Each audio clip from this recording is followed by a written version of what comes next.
Hello, everybody. It is Saturday, 24 January 2026. I'm setting up for, that's right, the Debbie Perkins podcast. I'm getting Debbie ready here real soon. We'll get her up and rolling wherever she's at.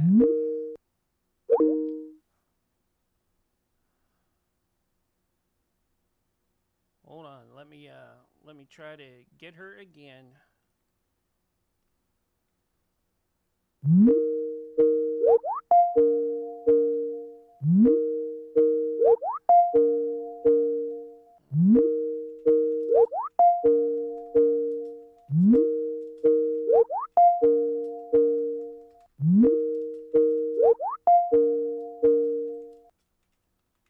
Hey, Willie. Hey, man.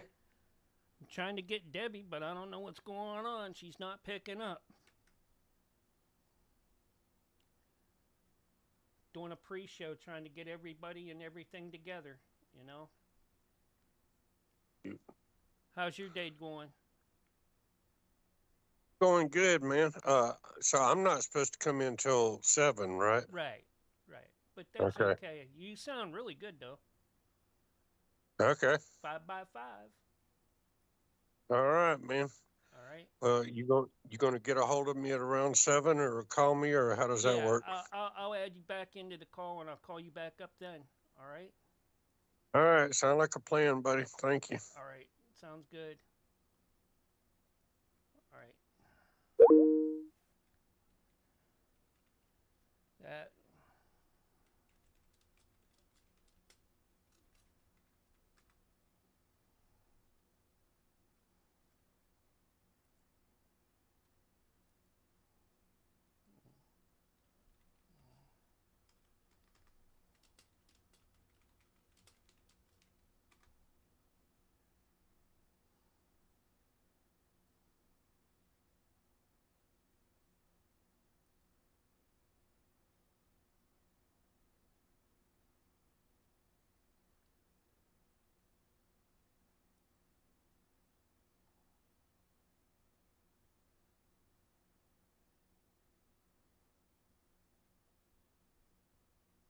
Mm-hmm.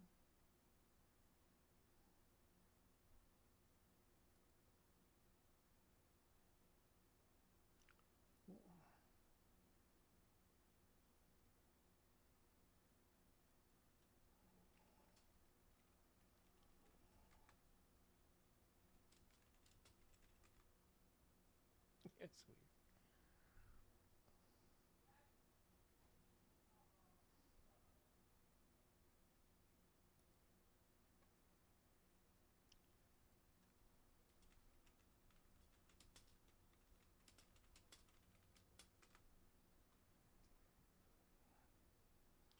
Trying to get Debbie to join the call.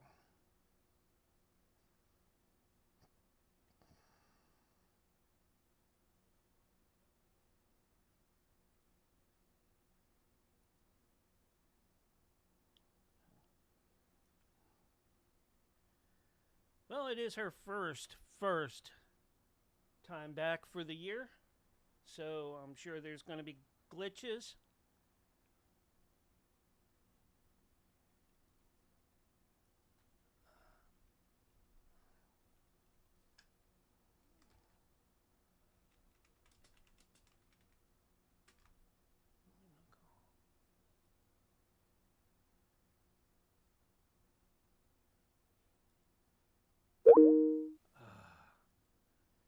People.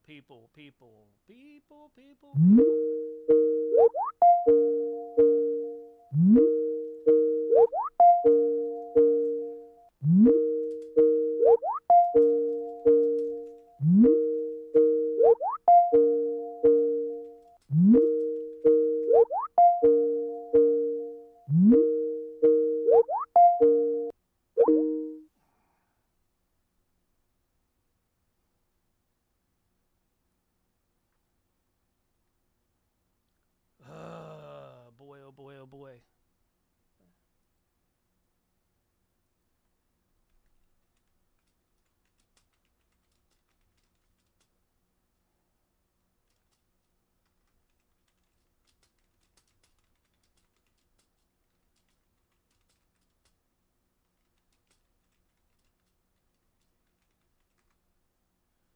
Yep, got to try to find out what's going on here, and then we'll get things rolling. Thank God we have a pre-show.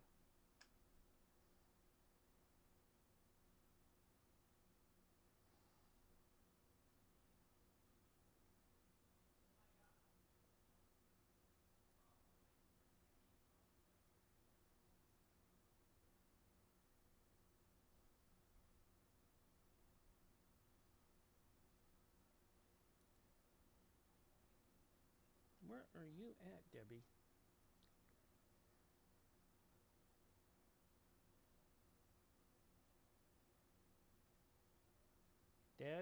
Debbie, where are you?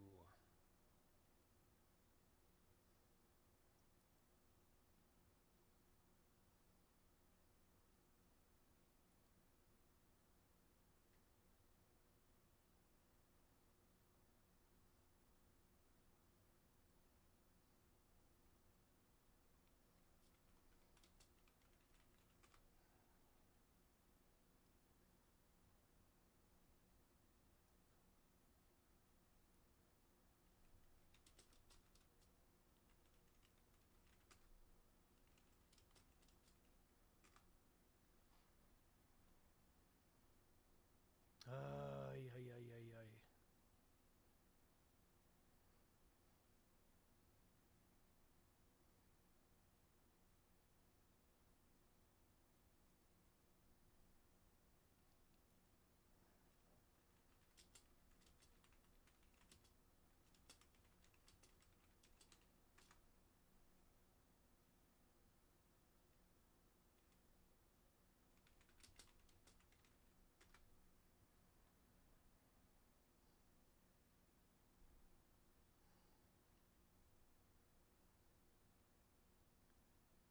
Ay, ay, ay, ay, ay.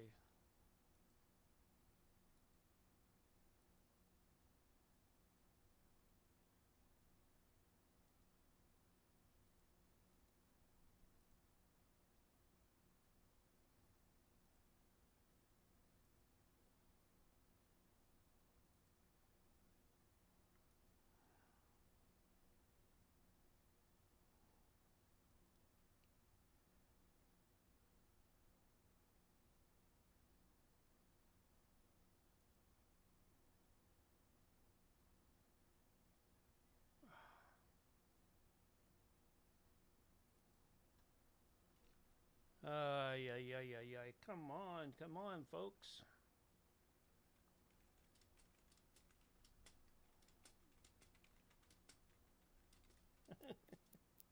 There we go. Hi, sorry about that. Yeah, I don't know why it was doing that. I was trying to call you and it won't let me call you when it shows you offline. I don't get it. Hold on, I'm trying to put my volume up. Yeah. What isn't it working? Yes. All right. Okay. I barely can hear it. I can't hear anything. Hold on. What? I can't hear very well. Why? I'm trying to figure this out. This. All right. Say something, Mark, maybe. Hello, hello, hello. Can you hear now me? I hear you. Oh, yes, I hear you good now. Before I couldn't hear it all. Okay. All right. Sorry about that. This is for the pre-show. We are gonna, about 2 or 3 minutes before the top of the hour, I'm gonna restart the call, and then we'll bring Racer in. Okay. Okay. I just wanted to get sound levels, but I guess we All right. couldn't do that, and everybody got confused or whatever. Yeah. Okay. How's my sound? You sound really good. Okay, great. I was running around trying to get stuff done real quick. Now, if you hear the puppies during the show, I'm sorry. Hey, live. It's all live. You know what I'm saying? It's fine. But, yeah. That's how it goes. You know. Oh yeah. You know. Remember when I had birds? It's cold as crazy up here, and so they're in my room. it's been pretty cold down here too for Yeah. my area. I can't see the chat from this way. So let me see how do I go back to see? All right, I can see the chat now. Okay. All right. So yeah, awesome. So Racer is waiting. He's waiting. Okay. Yeah, and we're not radio tonight. So. All right, so let me see. It says, let me know when and how to get in the actual podcast visual sound. Can you tell him how to do that once we get ready? All he has to do is click and join the room. That's all there is to it. It's like like that's probably the click easiest. Join room. Click the phone thing, right? Yeah. Up at the top. Okay. At the top, it will be on the right side, right? Since that's what it was for me. Yeah. It's the same for everybody, Okay. Would it ring everybody when you call him, or how would that? It rings everybody when I call. And now when I call back. Okay. It will ring when Mark calls. Yeah. That's what I wrote. So hopefully he understands that. I can't tell whether or not he's gotten it or not. I don't know. That's why I always want to do or try to do a pre-show. I am streaming to all the video platforms that I'm on right now. Yeah. From everything from Facebook all the way to Kick, Twitch, Telegram, and DLive, Rumble, Party, Nemo, and Beam. Of course, Beam, because that's where I relay everything out of Beam. For the all right, so Ray's writing us back now. Yeah. Let's see.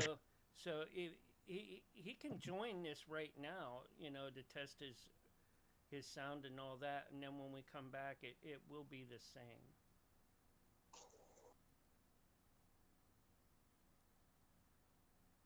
I'm texting him that. All right. And you can take my you can take my link off of Facebook and share it onto your page so that people can see that we're live. Okay. All right. The link that you sent me for him too, the one that one. Don't send that one, then everybody will be wanting to try to call or wanting to be part of the show, and Oh, I see what you're talking about. I gotcha. Yeah. I got the Facebook link. I'm gonna share it right now. Okay. The link that you sent me for him too, the one that one. Send that one. I'm like, what are you talking about? I gotcha. Oh, there it is. I got so stupid. That's all right though. Oh, it happens. Oh boy. First show back of the year for you. Oh my gosh. I was nervous. That's probably why I got the rash. You're a trooper. All right, there. Now I can hear myself. Now I got to get out of there because I don't want to double hear myself. All right.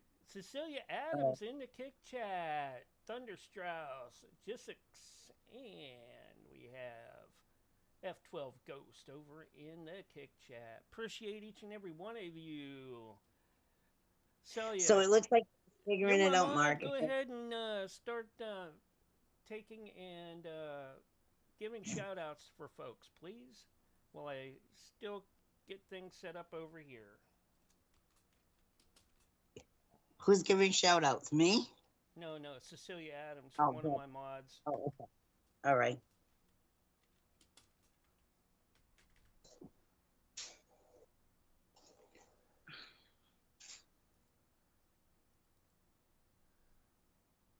I don't see him in yet.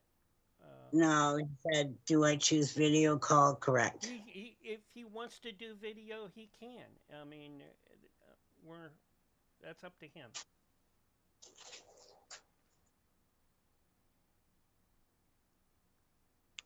He doesn't have to do video, you know. Yeah, I just told her you can do video But or audio either way.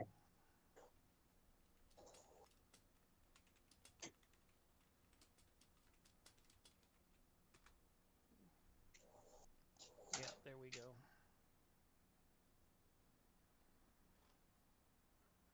Yeah. I'm sorry about that, getting that rash. I didn't even know. It just happened like man, come on. Started with my neck and then went right up to my eyes. So I'm like, this is crazy. It's crazy. So I just took some allergy medicine. Hopefully that works because. Yeah, Willie was in earlier and he's ready to go for 7 o'clock, and I'll bring him in. Wonderful. Yeah. Oh, wonderful. So I'm wondering if he's figuring it out yet. He might. I don't know. I know Willie knows how to do it.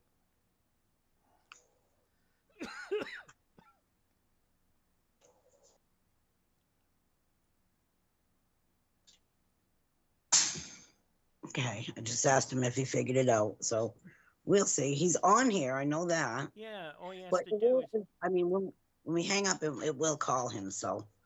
Yeah. Yeah, it's better to get it, all cleaned up and ready to go before we get on, you know what I'm saying? I know. It's just one of those catch-22's first show of the year. Yep. Oh, Lord. But he does have a lot going on. Who? Ray with his movies, yeah. Sure. Yeah. So how have you been? Better. Working out okay for you? They're starting to do good for me here too.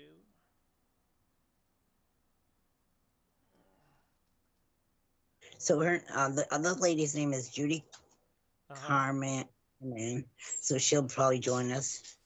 Dream Cinema Productions, which is Ray's company. Okay.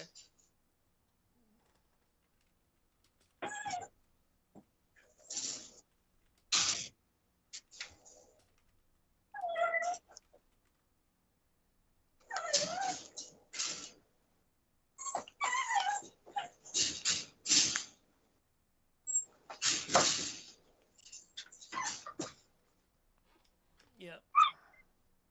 I hear the puppies. Oh, yes. I just fed them, so they should eat and relax. Lay down and go to sleep. They got 3 of them left. Really? Yeah. Well, I'm keeping one of them. The other one my daughter wants, so 2 of them probably just stick around. But the third one I was supposed to sell to a man. He never came and got it, and he just blew me off, so I reposted her. Yep. I can't tell. I don't think Ray's joining us on this. Maybe he's confused. But it happens. Like, let me see. I just keep trying to clean up my phone.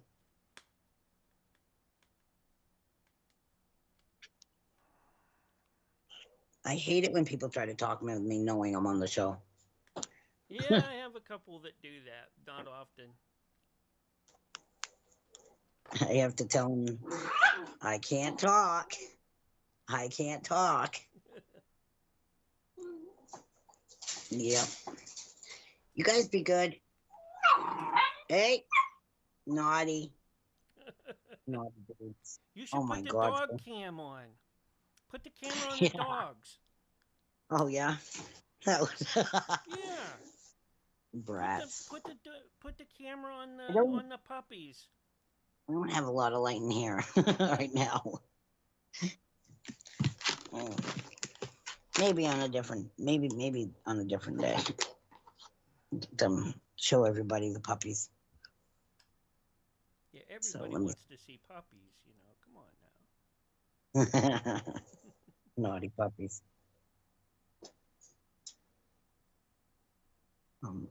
I don't know. I guess we'll just have to wait for him to call? Or?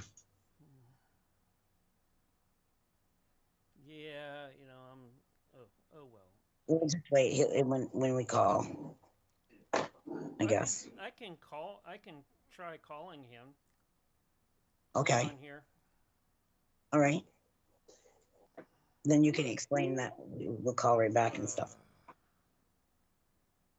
Where's he at? Oh, he's not even online.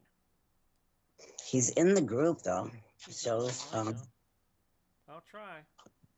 It's probably gonna drop him. Yep, it dropped him. It did? Yep.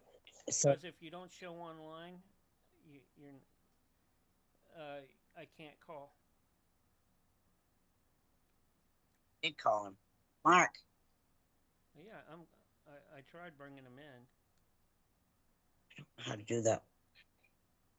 You just go up to where it says people, number 2, and then scroll down and click his name. All right. Let me see if I can do it. Yeah, it's not working.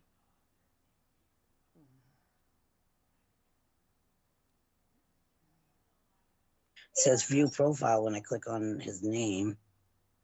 No, you just off to the right. It'll say request join. Okay. Off to it went to my profile thing. You on your phone or? I'm on the phone. Yeah, that's why. Oh. So it goes to his profile. Oh, sorry, Willie. Let me see. I don't know what I'm doing. I'm stupid. I feel doomed. Let me see.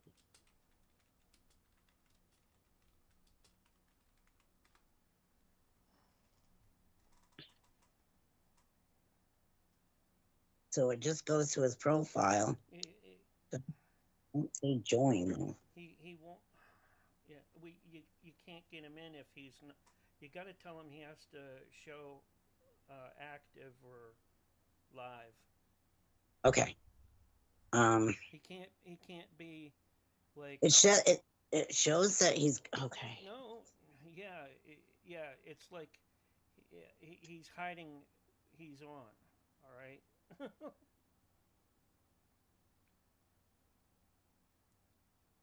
Yeah. Oh, shit. Go.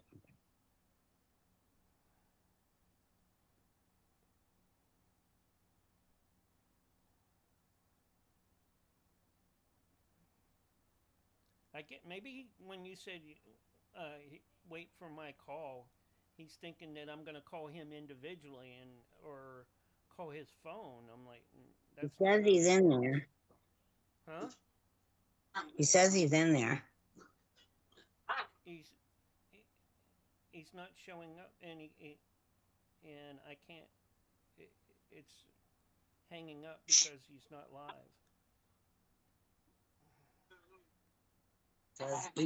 Hey, stop, you guys. He said I'm in there. All right, I gotta go in the other room. I can't hear myself. Okay, let me see. It says he's in there.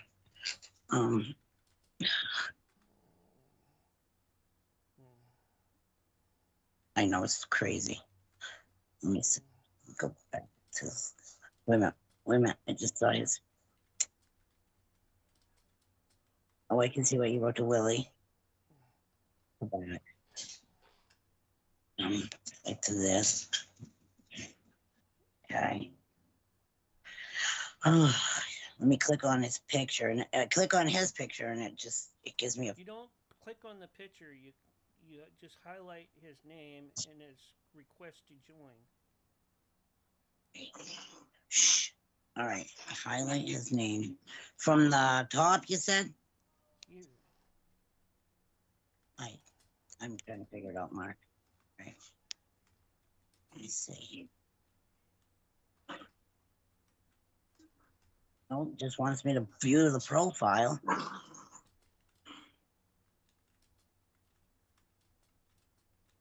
Stop it, you guys.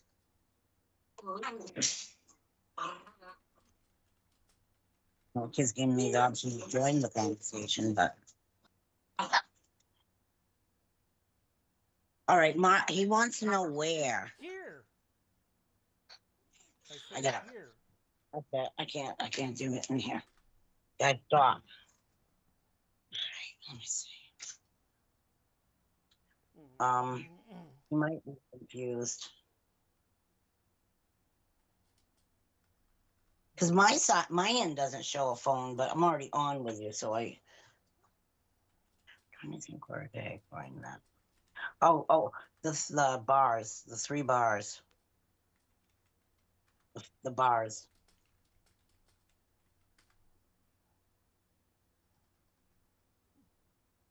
Oh, yeah.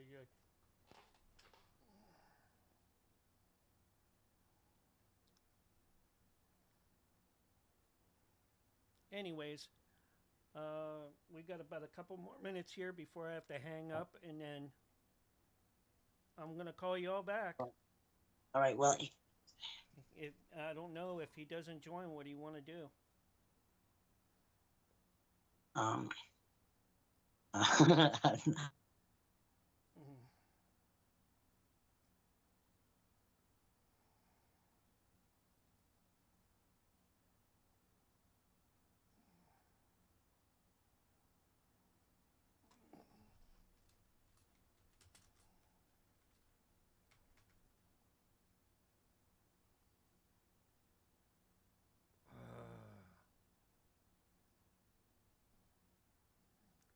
The thing is even if I'm calling him here like this, it'll show up the same way.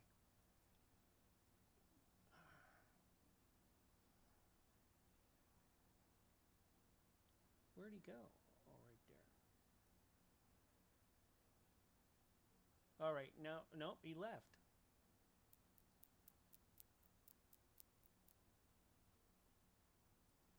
Okay, here you are. Oh man, that was an ordeal. This, I'm trying to see if I can see the camera now. Hello? Yep, there you are. You don't have to put camera on if you don't want to, but if you want to, that's fine. Oh, I'm trying. Oh, there it is. I think I got it. I got it. There you go.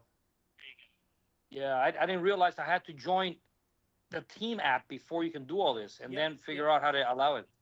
Yeah. There you go. Okay. All right, in about a couple more minutes, I'm going to hang this up because what happens is with Teams, you only get 60 minutes with a. Okay. So what I'm going to do is right almost at the top of the hour, I'm going to hang up and restart the call. So get ready for that. All right. All right. Is that your setup there, man? You got some professional stuff going on there, Mike. Oh my God! There's like a radio station going on there. All right. Yep. Damn. That's what I do. All right. Well, thank you. Okay. All right. Cool. I'm here. All right. So all right, thanks, you're sounding good. You're looking good. We got everything going. We're going out on all the video platforms that I'm on. Here are some that you might be on too. I'm on Beam, Nemo, Party, Rumble, BitChute, DLive, YouTube, Kick, Twitch, and Facebook, as well as Telegram right now. Very good. Nice. All right, Mark. Excellent. All right. So if you also, Debbie has the Facebook link. If you go to her page or my page, you can share it from there onto yours. And if you want to pin it, that way people can see you and things like that. That's fine. In fact, that'd be good, for everybody. Excellent. Yes, of course. All right. Cool. Well, I'll wait then. Thank you. Yeah. So how you been? We got about another minute before I have to hang up, and then.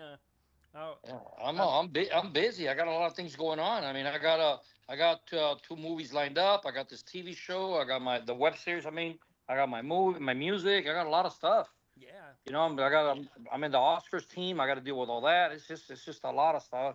I don't sleep very much. Yeah, I hear you.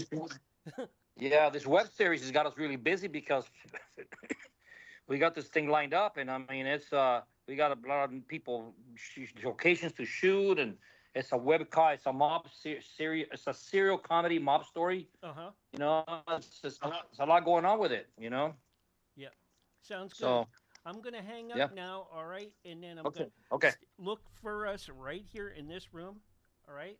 okay, So that okay. I'm going to hang up and reset the room. All right. Folks, we'll be right back with more. And we're going to start Debbie Perkins out real quick here.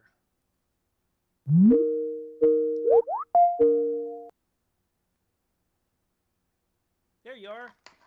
Now we got to get our hostess with the mostess in. Yep, I think Judy, one of my co-producers, is coming on too. She says she's on.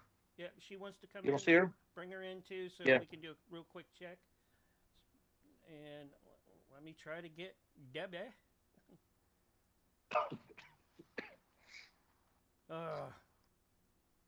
She was having problems earlier. Yeah, because you in New York too? No, I'm in Texas right now. Yeah, she's in New York, and they're having all those storms, you know? No, she's in Maine. Oh, Maine. Maine. Oh, I thought we were having the storms too. But, okay. Oh my God, we're all over the place. We're all over the U.S. Yep. Hi, how you doing? I'm Mark. Hi. I'm Mark, Debbie's producer, and I'm getting ready to get Debbie in here if she'll just join the call. Judy, why is your picture so big and I'm so little? I don't know. Maybe I don't know. You see my picture little? Well, you can Little, change Ray, you your can change picture's big. the view. You just click at the okay, top. okay. Oh, I see. Oh, I see. I'm like, what the heck? Ginormous. I got this little picture. Oh my God. I got the little picture too, so. Now I'm having Oh, you problems got the little with picture? see, I had problems with Debbie earlier. Oh. And now I don't know what she's doing. She knows better, you know. Like, Yeah, she said she went shopping and now she's got back home, so she's Yeah. all set up, I guess.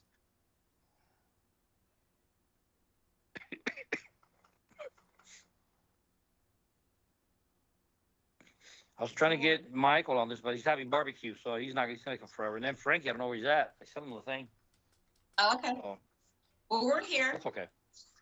We're here, and that's we need to take care of it. Yeah. No problem.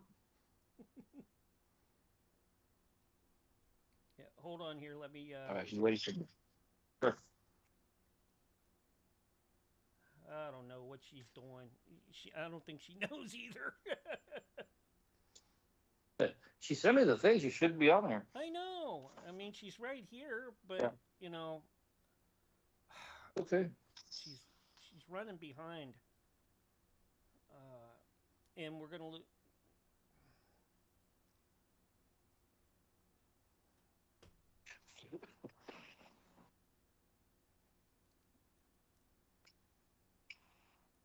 Yeah.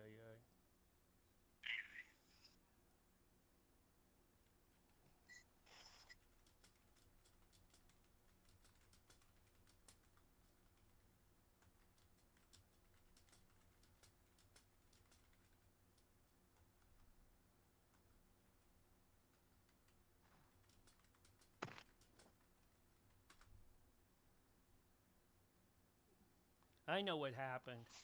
She's still in that other group.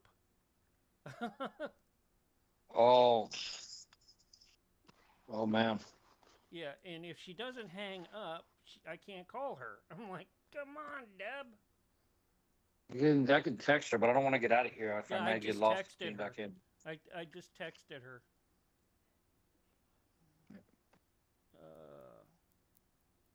Am I here? Now you are. Oh my God, you you are. guys. You didn't hang Oh up, my did God, ya? Free. You didn't hang You have up. no idea what mess I just went through. Okay. 3, 2, 1, and you're live. I can't. Oh my goodness. Hollywood Red Carpet Radio Show. This is Debbie Perkins, and welcome to the show, you guys. I'm sorry I had a few technical difficulties tonight. We actually all kind of did.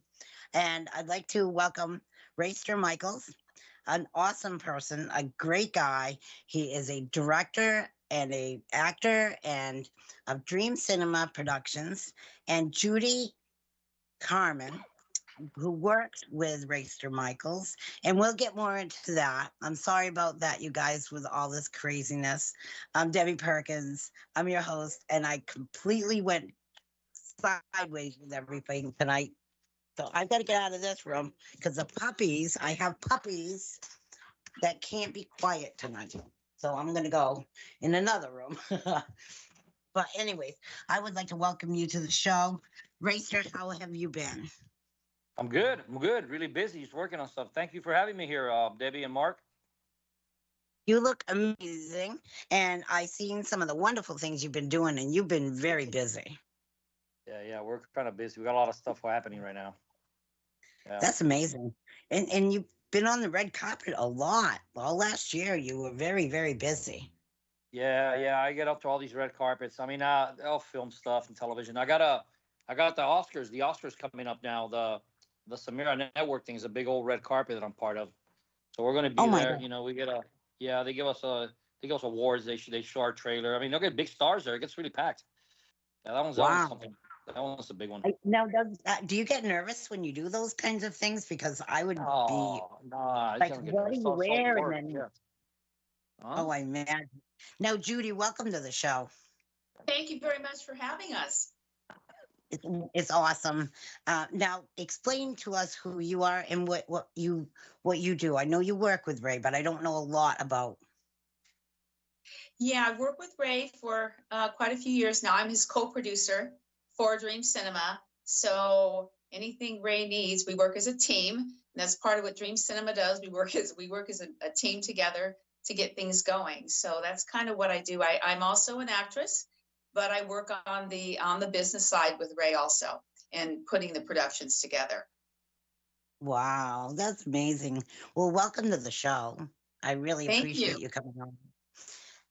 Now I'm going to get back to the nitty gritty with you, Ray, so that people Okay. can understand who you are and how you got in the Okay. business. And we'll talk to you, Judy, after.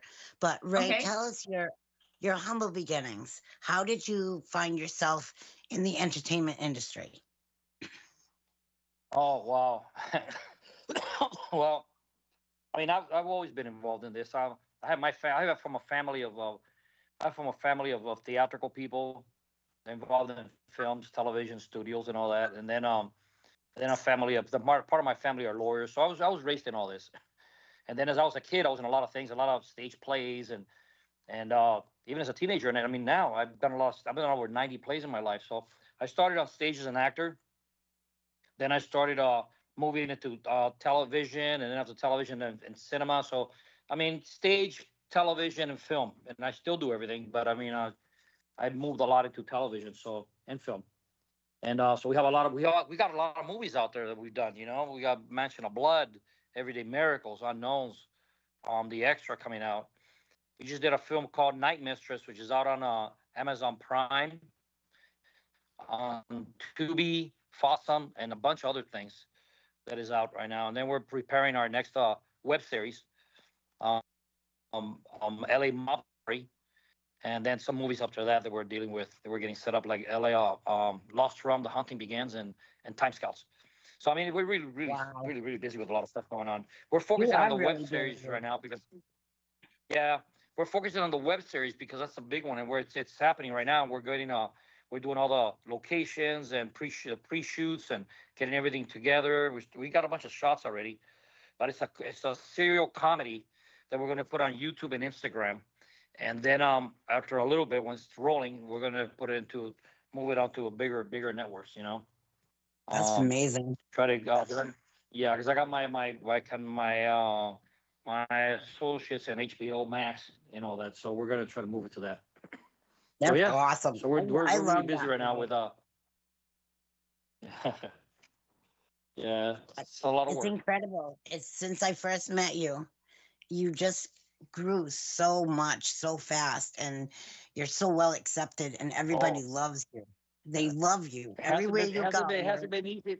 Yeah, it hasn't been easy and hasn't been fast. It's taken a lot of years and work and time and everything. Yeah, it's I not believe you. fast. It looks like it, but it's not.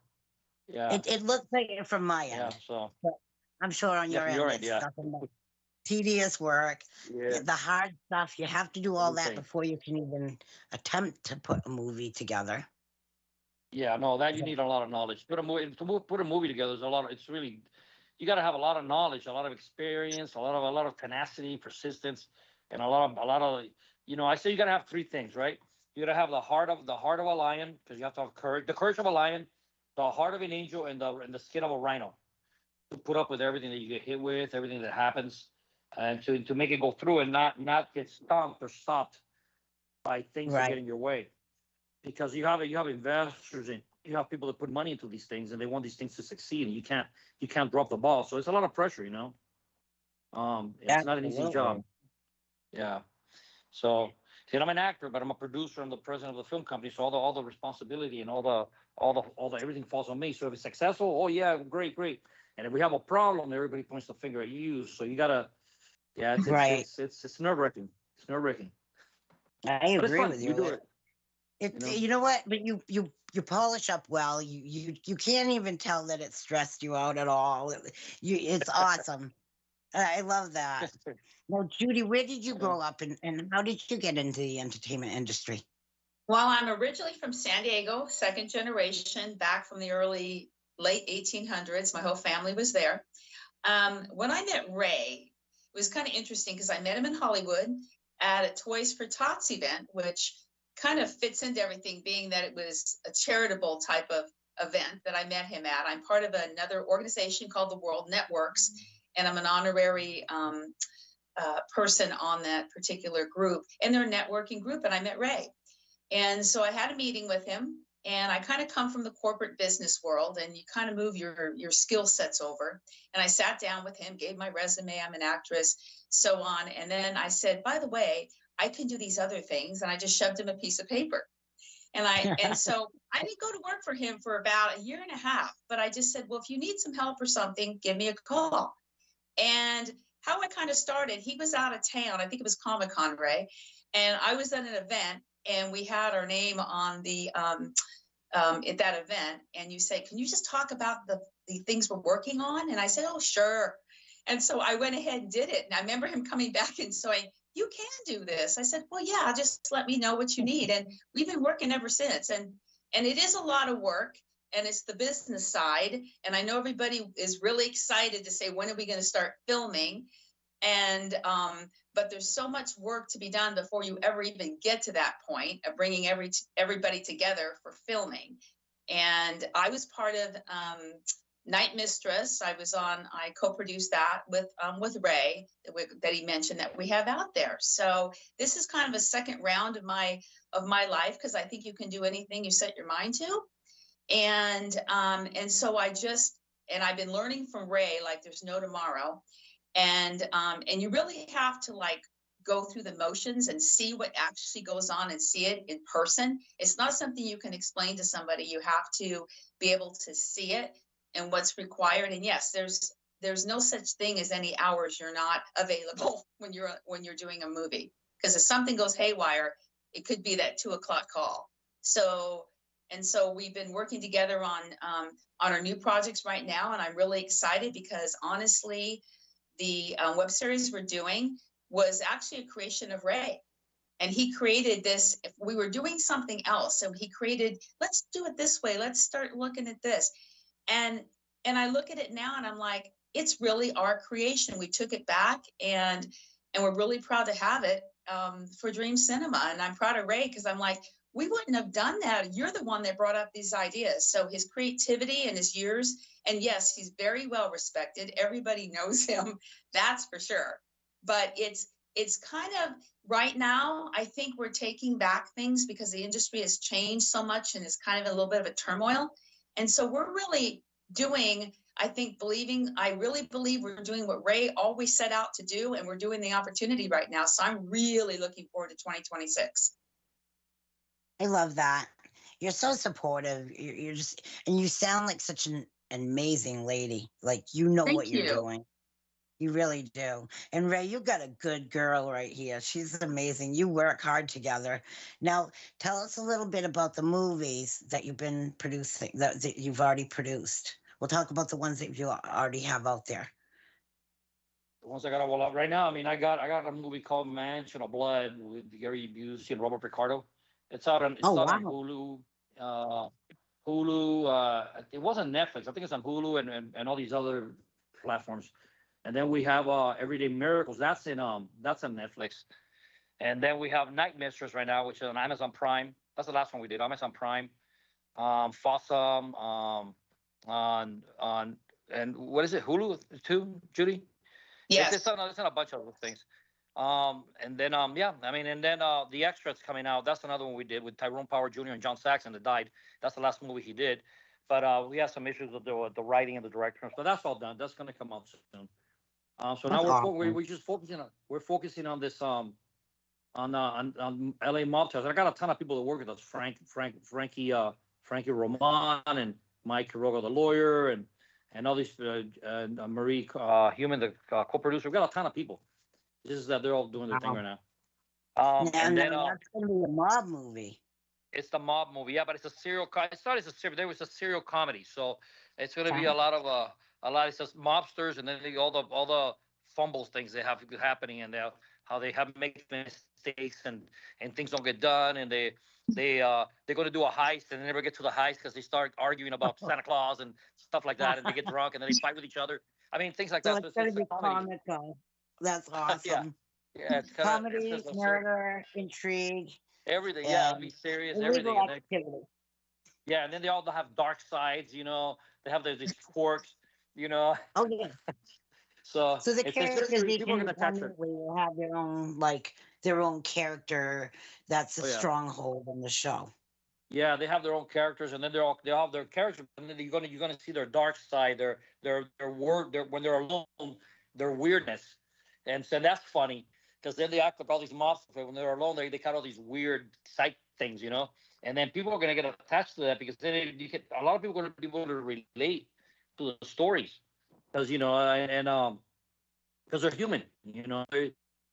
be a fun show, LA Mob Story. And yeah, Yeah. in life, nothing's perfect. And when you're dealing with the mob, which is Yes. that's a whole nother world, but that's an interesting world too. And now the characters having some funny sides to them, I think that's going to be really good because everybody thinks about the Yeah. mob as being very serious. Everything's, Yeah. you know what I mean? Like it's just very serious. They don't, Yeah. No. you don't No. agree, you Yeah, we're die. not. Yeah, they are. Yeah, but we're not doing that. We're trying to do it serial comedy. So we're kind of like making fun of all the stuff. We're doing the mobsters, but the mobsters are they're gonna have a little comic side. That's awesome. Yeah. That's awesome. So now, are you getting ready to start to film that? You're in the process? We're all set. We're just locking in some locations and some of the people that we have in. A lot of the people that we're casting, and then we have some names that are attached. They want to come in and do stuff. Yep. And while we're doing all this, we're still working on LA Lost Realm: The Hunting Begins, which is a horror sci-fi movie that we have to do in Vegas. And then Time Scouts, which is what my uncle Louis Martinet, who's a big music producer. He's my cousin. And then we're gonna do his movie that he wrote. It's about this like Goonies. It's like kids traveling through time. Oh, really? So it's that one's fun too. We're getting to that right now too. And he does That's music. awesome. He does my music. He does everything for me. Huh? That is Yeah. awesome. I love that. And would it be based for kids to watch too, or is it like an The adult? Time Scouts, yeah. Time Scouts, yeah. Yes. That's what I Yeah. give. That's so cool. I'm glad you guys have broken the ice on that because, I mean, a lot of people strictly make movies for adults, but when you're adding a child type of movie in there, now you're gaining Yeah. a whole new audience. Because Yeah. the kids Yeah, that one should today, be fun. It's just time. Yeah. it's going to be based around Yeah. kids Yeah. today, right? So yeah. Because I think Yeah. with Goonies is like 30 years old. It's quite old.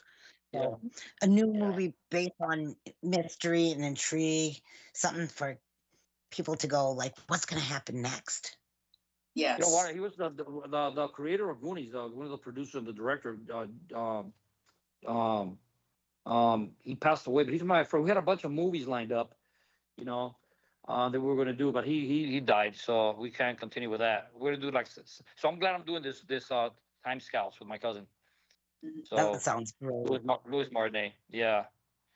I So think yeah, you're going John to have Beach. too much fun with that, though. You might have a Yeah, that lot of one. fun with that. Oh yeah, that'll be No, fun. But we're doing this. We're focusing on this web series right now, which is a bigger thing, yeah. and getting the audience to come out and see Night Mistress, and get Yes. that going really. That's all over. It's all over Europe, doing really well. Is it So really? Wow, that's amazing. yeah. Now tell us a little synopsis about Night Mistress.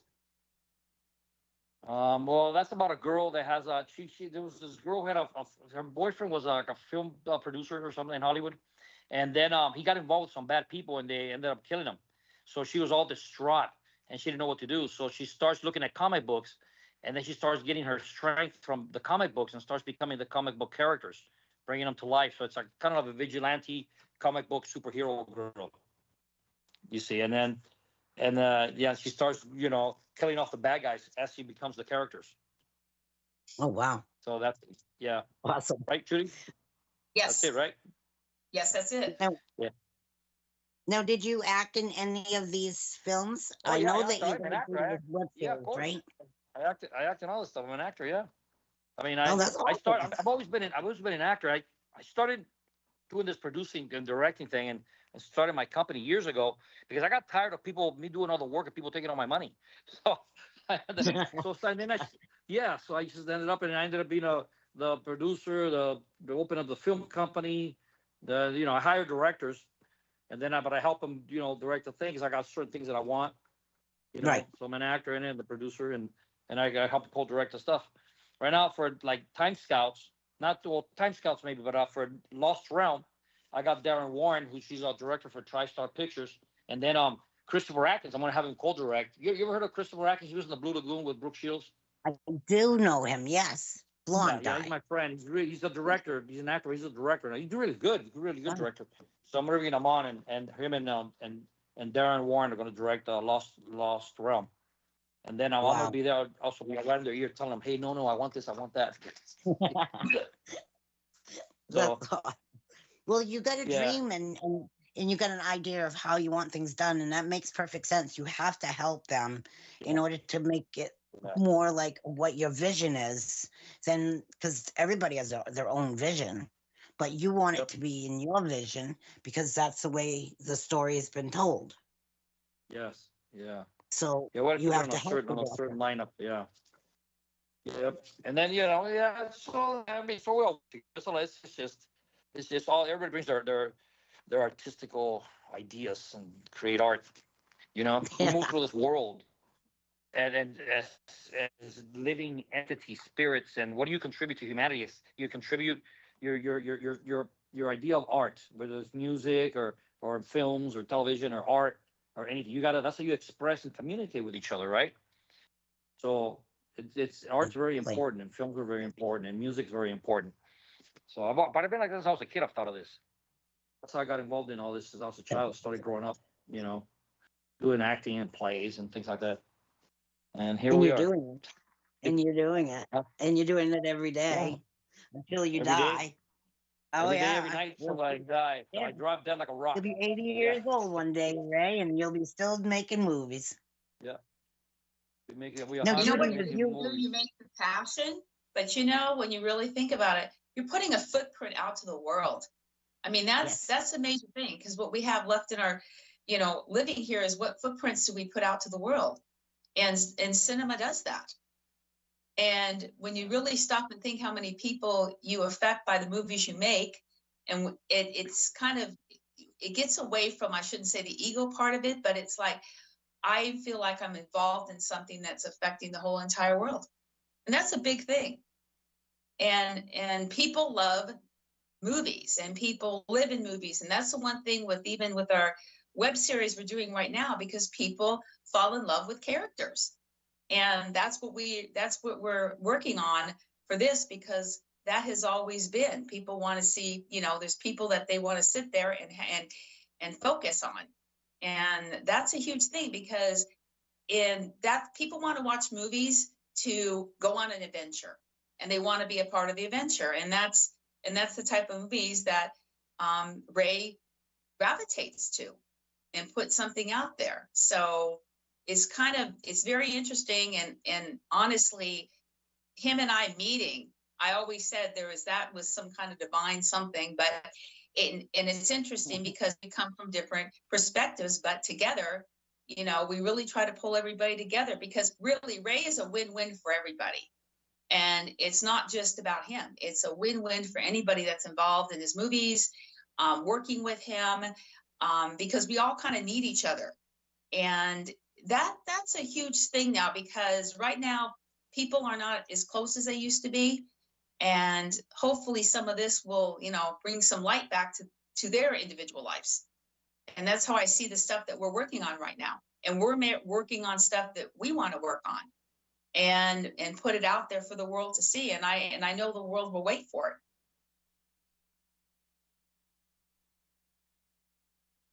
I love that. Thank you for sharing all that. And you know what? You are so right about this. Ray he is the guy that's going to get it done. That's amazing. I love this. I'm persistent. You are very persistent, but that's in a good nature. Yep. You really are. You don't give up. And now your locations, are you going to stay in the California, Nevada area? Well, for the show that we're shooting, we're probably going to go to New Jersey and shoot there, and New York too. Oh wow! Because this particular show, we want to once we get it rolling, we want to there's a couple other shows we want to do appearances with, and move across the state and bring the mafia guys from LA to their area, and then do a serial comedy thing with them there, and then back again. So we'll be at Los Angeles, California, Nevada, New Jersey, and probably New York. Yeah, it's where else the show takes us to travels to film, because wherever I see that it's going to give us an idea of a story, we're going to go there, and get it done, and make everybody fall in love with these characters in this project. That's our goal. What made you go for the mob type of movie? Just curious. I do what I like, that I think people like. But it's like I like mob movies. I like my thing is like space adventures and medieval times, Dungeons and Dragons. And so I want to do create a movie with Dungeons and Dragons and kings in the Middle Ages. Things like Star Wars, space adventures, and then mobster movies. The mob or horror sci-fis, those are fun too. But the mob movies, they're fun to do. There's a lot of history there, and you can make it dark, or you can make it light, or lighten it up like we're going to do. And they're very entertaining, you see. And you're bringing the public into that world. Like every movie that you're talking about, you're bringing these people who are sitting on their couch or in their room into that world. So their mind is learning about being in that world from the film. We're bringing them on a journey, on a ride with us into another world with us. So they can see, and they can be part of something, and they'll enjoy it. They'll become part of something, and I hope that a lot of people do get on board and watch our web series and become part of it, and and feel like they're part of the family there, and have a good time and make their life. Bring a little laughter into to people's lives. Yeah. Huh? Yeah. I can see it becoming very popular, because remember how The Sopranos, when that came out, how popular that became. I feel like you're the next on the thanks. You know what I mean? You're the next show that's going to show the inside of what it's like to be a person that is high up in the mob. Now, are you going to play a boss? Are you going to be like one of the bad guys? I'm the bad. You are? You're the mob boss? Yeah. I can see that. Yeah. I can see that. Yeah, I'm the bad mob boss. But there's and I got other people in there, and they're they're mobsters. But then you're gonna see the real life of them when they're together or hanging out doing something, or the other side. You get to see the other side, and how they do funny nonsense stuff, and that's going to bring the warmth of the characters to people's hearts. You see, That's right, and because that's you what have we're to trying to love do. or hate the character. In order to be in love with the Yeah, show, you yeah, have to love or hate the character. If you hate them, it's yes, even better sometimes. that's Isn't that right, weird how and that works? that's why the characters have these quirky little dark sides that we don't see it with each other in the show, but the audience is going to see it. They go, "Hey, you don't see that he has that?" Then we're not supposed to see it, but you people will see it, and it brings the character to life, and it brings a different texture to it, a different dimension. Because they have That's people awesome. are complicated. Humans are complicated. They have multiple dimensions, so you can't just do a character that's all mob. You have to have colors to it. Right. So we're getting these characters to have different colors and different. You just there's 24 hours in a day. You don't act the same way 24 hours in a day. No. Every minute, every hour, you have different emotions, different feelings, and that's why we're going to do these characters to show that, and so people can attach Now, is themselves it and go, going to be the hey, mob I now? see Like, that. I'm not that. I'm not that. are Huh? you going to be the mob Say now, what? like today, 2026, or is it going to be based around like the past? We're going to base it like in the 1940s, like 1940s Oh, even mobsters. better. Yeah, like the 1940s monsters, but living in 2026. But they still hung up in the 1940s. So they live like in the 1940s, but they're in the 2026. You say, hey Judy, that's a good one. I like that. Yeah, I like that. Yeah. So yeah. So that's where we're gonna act and behave like we're 1940s, but we don't realize time has moved forward, and Right. we're in a new millennium, right? So Exactly. yeah. So that's Oh going my to be funny goodness. too, you know. They're That's dressed like awesome. the 1940s and all this other. They're in 2026, and they're throwing people off. And, you know, there's some comedy in there with some of the monsters too. They're doing funny nonsense because they're stuck That's, back in time, that's right? awesome. Now, the Yeah. characters that you're choosing for this show, do they naturally have a funny side? Are you picking people that look Well, Italian, or are no, you, no, no. Well, how's no, this no. We the have casting work? the 1940s had different monsters. We have to have the Italian mobsters. We have the Chinese, Asian mobsters. We have the Oh Black yeah, American yeah. mobsters. About those guys. I'm sorry. I I'm forgot sorry. about those guys. Yeah, because there's Irish, there's Asian, there's Black Americans, there's Italians, there's the Zoot Suits. We got the Zoot Suits coming in there too. So we have all these gangs. We're gonna have scenes where there's 3 or 4 or 5 different gangs. There's a lot of people there all meeting at a location, and they all meet and they're gonna have their arguments to discuss, you know, what the territories and all that stuff, and then they get into fights, and then we'll see the funny side. Yeah, so yeah, there were all types of mobs gangs back then. It wasn't just the Yeah. Italians. Oh The no. Italians are just I the most know. famous And ones, I but think that's what yeah, we think, though. You know what I mean? Like the public yeah, just thinks about the mob as only no, being the Italian people, but you're right. yeah, yeah. And you introduce a little history too, because people forget, you know, where the Zoot Suits. That's where Zoot Suits came from. Those are the Zoot Suits, and then the Black American gangs too, and all the Irish, you know, right? The Chinese, all those guys. Yeah. They all had their own mobsters too in New York, New Jersey, in California, Los Angeles, everywhere, right? So Wow. that's a little history there too. That's awesome. And I think that when you create your characters, they'll all have like human problems, That's like right. Yes. relating to all of us. Like somebody might have depression, somebody might have a drug Right. abuse, all the Yeah. things that we live That's with right. today. That's right.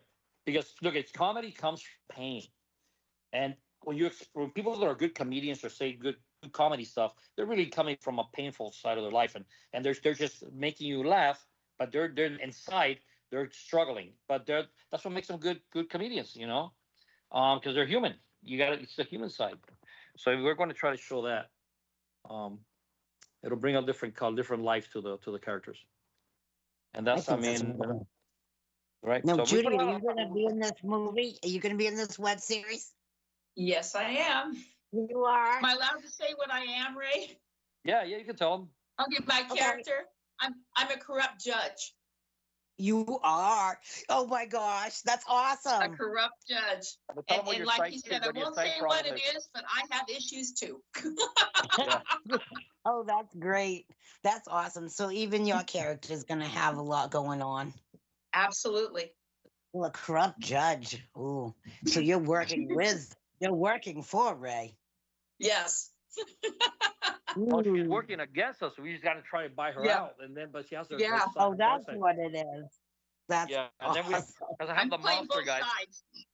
Plays both sides. I got other guys that are got other guys in the team that are the Italian ones and that are with me, and they have their you're gonna see their side quirky sides, and then you're gonna go, man, these guys are monsters, but look at they're human.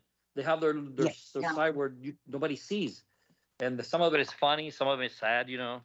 We put a lot of thought into this show, a lot of work into it. So I hope it people like it. I don't see why they wouldn't. I mean, that's just it's a new avenue to watch a show and the Yeah, series at that. And we love series. Everybody's getting addicted to series. Anything that yeah, has more than one episode. You know what I mean? Leave you hanging on the edge on on that episode to the next episode. Mhm. yeah. We'll do a lot of that, and then we'll try to Yeah, solve because it. So you people never don't get too know. It's angry. like who shot JR? Well, they didn't let us know for 2 weeks. Yeah. I don't know Yeah, if you remember that. yeah, I do. And yeah. we all waited. And we all waited. And we couldn't wait to watch that episode. Who shot Mhm. JR? Am I wrong? Yeah, No, that's Remember what got those you're everybody. days? right. That's what got everybody hooked on the show. They wanted to see what's coming Yes, next. Can't give you all the absolutely. secrets and all those things. You got to wait a little bit, and a You little gotta watch. suspense Yep. and watch the show. That's Yeah. amazing. No, you're going to be going to a lot more galas and well, you said you're doing an awards thing, right? Oh no, I got a lot of events coming up. Yeah, I got the Samira Network, the Outer Luxury Gala. Yeah, it's an Oscar gala, and that one's a big one. There's like about 1,200 people come to that, and you got Wow. big stars there. I mean, right now we got Ernie Hudson came to the last one. He's going to be in our show in our movie. He's in the Ghostbusters. He was the I black guy in remember him. Ghostbusters, the movie. Yeah, he's Yes. gonna be. We're getting him in Lost Realm, the movie, and we're trying to get him to the show right now. I got a bunch of other people that are names that are coming in. I'm trying to get Robert Picardo from Star Trek. He was in my movie Okay. Mansion of Blood. I'm gonna bring him to the show. People like a lot of people, a lot of names that I got that I know that I want to be part We of this know a lot studio of people. cameos. Yeah, I know a lot of Yeah. people. Yeah, and then they'll come in and do your Cameos are great cameos. too. Yeah, I'm those are sorry. great. Having people Yeah, in cameos is great because maybe you yeah. can't get them for a season, but you can get them for like something really quick and Yeah, I think you got in for and a out. season. I just need a lot more funding. I mean, it's all about funding too. Well, maybe they'll You get gotta, addicted and they'll want to come back. yeah, they get addicted. You know, They come back. Yeah, Yeah. yeah, yeah. So yeah. cameos just almost stay for the season. That's So awesome. You guys are yeah, doing such a great job. I can't wait. I'm excited. I'm excited for you, but I'm mostly excited to see what you create. oh yeah, The film. Yes, the films. No, the Miracles movie. Could you give us a little synopsis on that one? that's Everyday Miracles. That film. We got Gary Yes. Cole in that. Gary Cole played the father in the Brady Bunch movie, and Oh, wow. Zoe Perry. That movie is about this young man that's on Netflix right now. It's a Dream Cinema Productions with association with other studios. Um, that was a young boy that he was born with these powers to raise and cure the dead, but it wasn't humans, only animals. So he couldn't raise the animal. I mean, the humans are heal humans, but he could heal every animal. And that his mom was a fanatical religious person, and she was really upset that her son could not heal people, only animals. So that's what the story's about. And through at the end of the movie, not the end, but towards the end of the movie, he does heal a girl, and he realizes he has other powers. But it's the whole thing. He thinks it's just animals. So it's really interesting. It's called Everyday Miracles. The Oh, the wow. original name of the movie was Cotton. But distribution, and they changed the name to Everyday Miracles. Oh, So really? I didn't know it's they could fun. do that. Yeah. I'm Oh unaware yeah. of Well, you that. have to ask us and stuff, but yeah, yeah. Hmm. They have to make sure that it's not an That's one of the owned posters. name or something, or like copywritten. Is that how that works? Oh yeah. You have to do. You have to have lawyers to check all that, and of course, things cannot be. You can't have anything that's owned by somebody else Similar. or anything unless you have Yeah. permission or you have contracts for them. You know, you can't just go and you just go gun ho and do whatever you want. Right. No. A lot of people don't Yep. understand that either. No, I because actually, I I didn't was know anything about that either. So that's interesting. because you see, to make these things, you have to. I'm an actor, I'm a director, and I'm a producer, I'm a singer, and all that. But I'm a businessman. You got to know the business of the business. You got to understand how it runs, what's allowed, what's not allowed. You got to know the unions. You got to know the work. I mean, it's just a lot you got to know.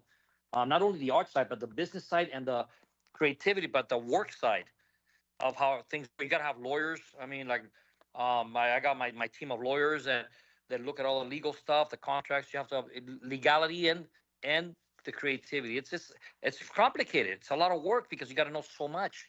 You know, because you every time you turn somewhere, you get hit by something, and you along the way, you be hit by rocks and bumps, and you either you learned it by doing it, or you learned it by getting hit by it, or you learned it because you studied it. Yeah. One way or the other, you're And, gonna learn. and it's easier to have that already in place before you even worry about it.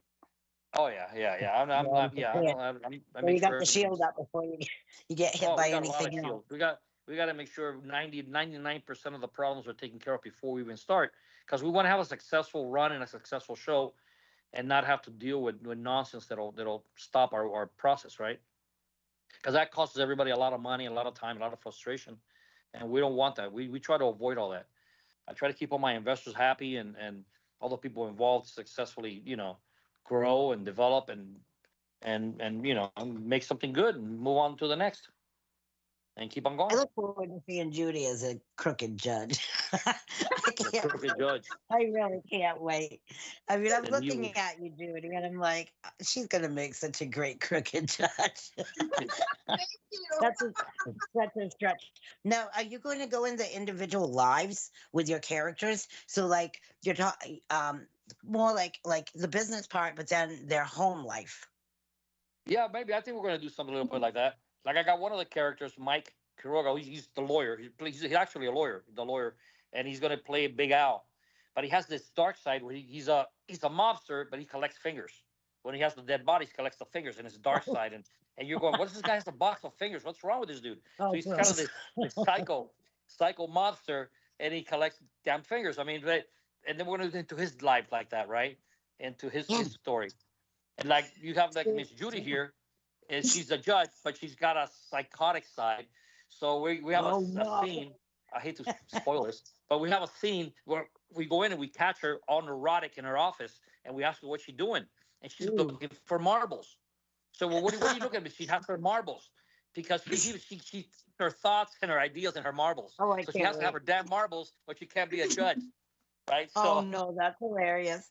yeah. That's So funny. she has all the mobsters that come in to talk to her about something serious on their knees, looking for marbles. They get lost, So things like that. Oh, my gosh. Yeah, they're special marbles. They help my And the thoughts. special mar- That's so Yeah. funny.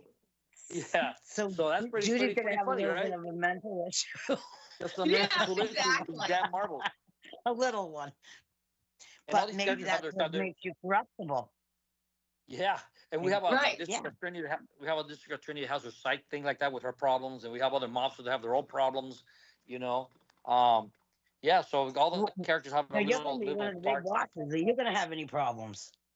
Or you're going to Yeah. have a lot of problems. Oh, a lot of problems. A lot of problems. But problems is what makes us human, and that's why people want to watch how you get out of these problems. How do you solve them? How do Yeah. So yeah. I mean, so like this character, we have a judge here who thinks her thoughts are in marbles, Keep some can't marbles hold in a my jar. and she always has to have her Better marbles put in them her in a pocket. jar, And she's, Judy. yeah. It raises to put up with all the characters he has to deal with. That's what I'm Yeah. thinking. Like every character It's that gonna you're be working like, with. it's like what's wrong with this person today? Yeah, so you have a neurotic judge. She has neurotic days when she can't find her half of her marbles, and she'll be neurotic, and you'll know you're gonna be hung that day or not. Yeah. And, things like that, right? Yes. Now, what about anger issues? Is she going to have anger issues so she can scream and yell at the people and that she's in Yeah, front of of? course she's gonna have anger issues. Yeah, we're all gonna have Okay. anger issues, funny moments, Yep. things like Oh, that. So yeah, and Fun, like fun, Judy. one of You the got a fun part. You do. So we have one of the other mobsters out, Big Al. So Big Al, and his side thing is that he likes to collect these fingers, and then he goes kind of berserk when he loses his fingers that he has in boxes hidden all over the place. So Oh my and that yeah. So I mean, so you see, there's a comedy to these Oh these my these God. guys. I mean, it's kind of dark, but then it's funny, and then it's weird. But then they're Well, you people, kind of then they're have to, mobsters. though. Yeah. The what? But the Yeah, serial killer will collect things. yeah. Sometimes they collect things, He's body he's the parts. cleaner. Yeah. Oh, he's a We cleaner. have we got a Really? character called the cleaner. We got pretty face Vinny, who's Frank Oh, wow. Roman, and he comes in and cleans the messes, and then he has his problems, you know. So yeah, And that it's just guy's got to be crazy too because he's the cleaner. It he's the takes a cleaner. They call strong him the man cleaner. to deal with a Yeah. dead body. Mhm. We got another cleaner. Johnny Van Core is gonna be another cleaner. He has his problems too, you know. So yep. That's awesome. Yep. Yeah, A lot of so it's a colorful lot of writing, characters, for sure. a lot of writing, a lot of you gotta think, and Oh, I'll yeah. sit with it, and then we create these stories, So That's yeah, awesome. that's how you Now, develop stuff. are you going to be creating That's how the stories as the series is running? So, like every so many weeks, you have to think of more. Yes. Yes. Yes. Wow. Yeah, so, You guys are so we not going to be busy. Like you're going to go from This- filming to yeah. making a new script. This is how Robin Williams worked. He didn't like Right. scripts. He got a script. You have the story and the basis of the story, and then he would take the script and throw there and start creating. He started doing improv towards the character based around the line things. Like, see, I've done a lot of stage in my life. I've done a lot of improv, a lot of Shakespeare, a lot of comedy. I belong to a lot of theater companies, like the Groundlings, the BFA theater company. So I've done a lot of stage, and you do a lot of improv. So this show, we're gonna do it with just a basis. Like today. Today we're gonna shoot the scene at the cigar shop and the mobsters are gonna be talking about the next heist, and then that's the idea. And then we start coming up with the lines as you improv them through the thing. And what works. When it doesn't, we keep out, right? And that's Right. how Robin Williams used to do his work. That was he was so good because it was all real in the moment. There was no structured thing. I forget this line. I don't. It sucks. So you Oh, don't have right. none of that. Yeah. So everything's But gonna then, be really and good. what if the line doesn't fit? Yeah, and then you got to think like it sounded good on paper, but what if it doesn't fit It in the won't work. scene? It doesn't fit in the scene. Yeah. Right. So we have some like that, but a lot of it's gonna be like improv and we develop as we go.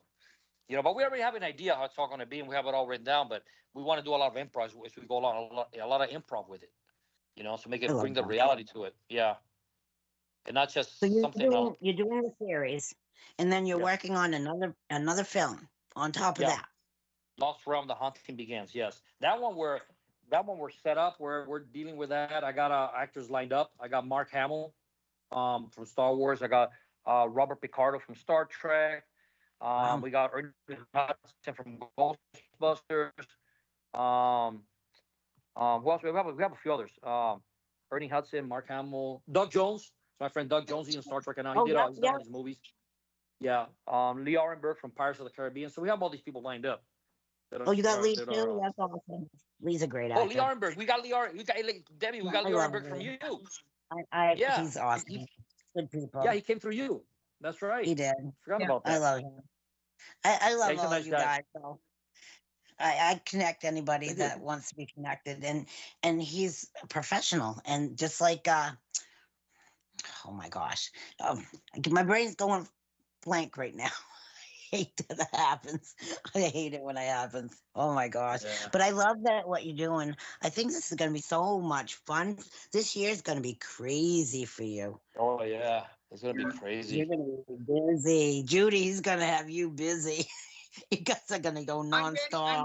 I'm ready for crazy and putting things out there. Like I said, it's that footprint to the world, and we're kind of in an interesting time where I really think these are going to hit because like people want to connect again. They want to connect to characters. They want to connect to something to look forward to. I think that's gonna be a big point this year. I really, really do. And we really have it in the movies that we have. They're different for different genres and different things. So it gives it makes us very versatile of the things that we have going, like Lost Realm, and it's different than obviously on Time Scout. So we have a lot of different things going on that would be attached to Dream Cinema. A lot. You guys are gonna blow up this year. You watch. You guys are gonna do. It's gonna be through the roof. Ray, you're never gonna get another night's sleep. No, I don't sleep at all, and I got a ton of people to work with and deal with. Yeah, it's no, I don't sleep. I sleep in pieces, little bit here, a little bit there. Yeah, A little bit here, a little You bit know. there, Yeah. at least what you're doing is so incredible. I'm so happy for you. yeah, it's fun. Thank you. Yeah. That's all right. It's So- amazing. Judy, where can people get in touch with you when they want to check you out and look at your work? They can find, I obviously have an IMBD out there. It's Judy, and the last name is Carman, Karman. And if anybody wants to reach out to me, it is judy.dcp, as in Dream Cinema Productions, @gmail.com. And I'm out there on Facebook, that type of thing. You kind of have to be. Everybody is Yeah, on you Facebook. do. I think that was just kind of a given. We're out That's a there good one. on It Facebook. really is. Yeah. Yeah, absolutely. And what about you, Ray? Where can everybody get in touch with you? Oh, I'm all over the place. I'm on You're Instagram. everywhere. I'm on Instagram. I'm on Facebook. I'm on everything. You can go to my email starbase20@aol.com. So I mean, and we're creating the website right now for Dream Cinema. We're building that because we're going to put the web series attached to that as well. So, but right now, I mean, I'm on Facebook. I'm on Instagram. I'm on everything. I'm on Telegram, all that stuff. So, but on Facebook and Instagram, I'm there. Mhm. And It's about some of the 6 minutes pictures. left. What do you want What was people that? to know? What would you like the public to know about what you're doing and all this fun stuff that you're involved with? But I want them to know that to come and watch everything that Dream Cinema does, all the movies, all the TV shows, and if you want to be part of it, just get in touch with us and we'll see what you do. And we're always trying to get people to come and work with us and into our team. Whether you're an actor or a crew member or an investor or a developer or or any of that stuff, where we use people like in the last movie, Night Mistress, we have a team of video game developers. We're developing a video game for Night Mistress. Wow. That's almost done. So we have the video game, we have a graphic novel, we have the movie. We're trying to develop toys. So we're going to do the same thing for this show. So it requires a lot of people with a lot of talent. So we're always looking for new talent and new things. That's awesome. I love it. I think you guys are doing an incredible job. I can't wait for this mob series to come out. And are you going to do a game on that too? Because you should do a mob game. Oh yeah. That would be Oh awesome. yeah. We'll create That would that. be We'll create a fun. video game. And make a character Yeah, for little Judy. characters. That, Yeah, we'll do characters. that evil judge that Judy's gonna be.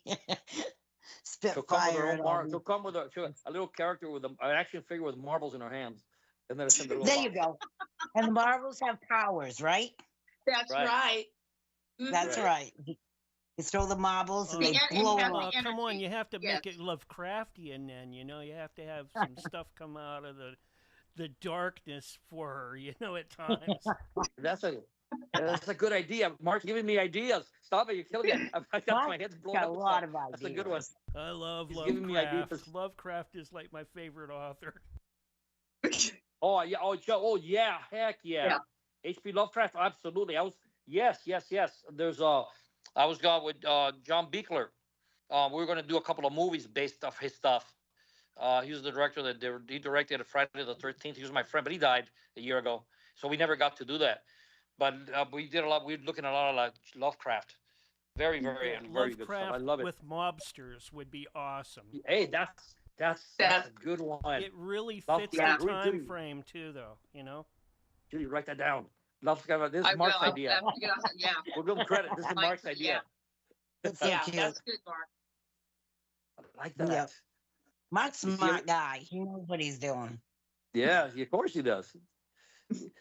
So anyway, so Yeah, I love creativity. Everybody has something creative they bring into it, and you're going, wow, I didn't think of that.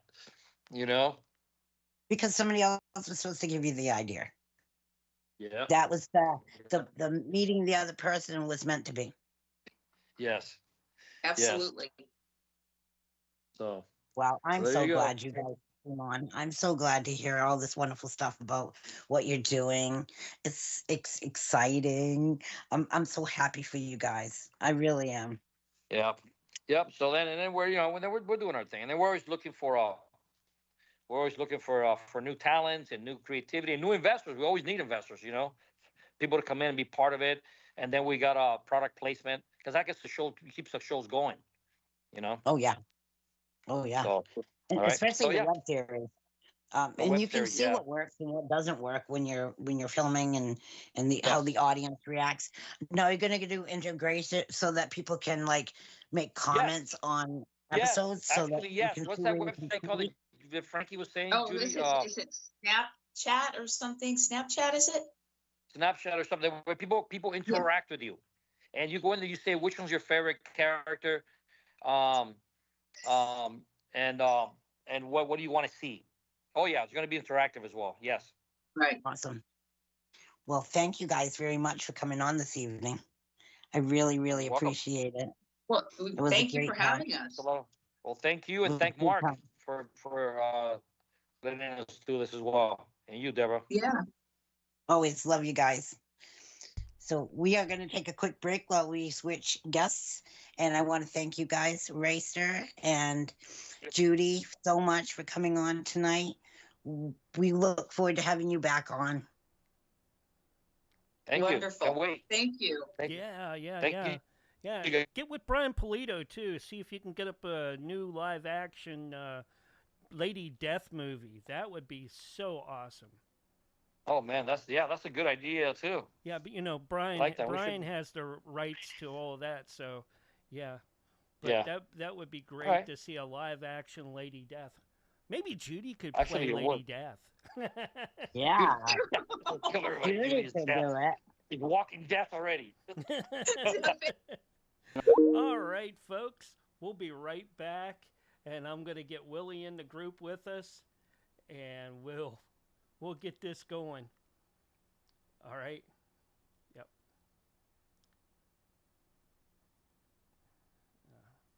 Yep.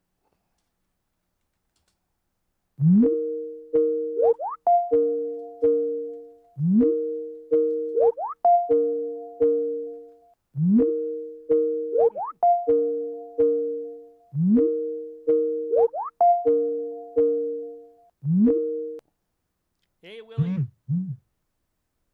Well, I'm gonna get Nancy in here. Not Nancy. I'm like Debbie. Oh, she's gonna kill me. Deb's gonna kill me. And then we had Racer Ray in there earlier. I don't know if you caught any of that, but let's see here if I can get Debbie back in with us. All right. All right. We on a commercial? Yeah, we're just taking a little break. I just switched over.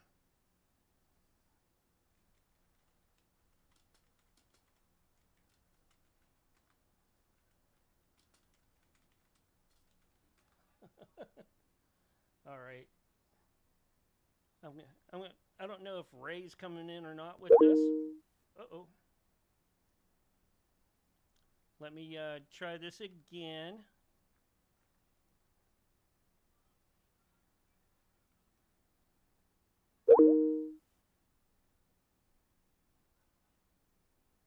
You're having trouble finding my meeting.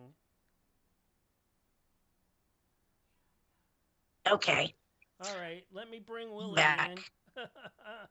Oh, it acts up sometimes. Yeah, It's no, weird. if Ray wants to come in, that's fine.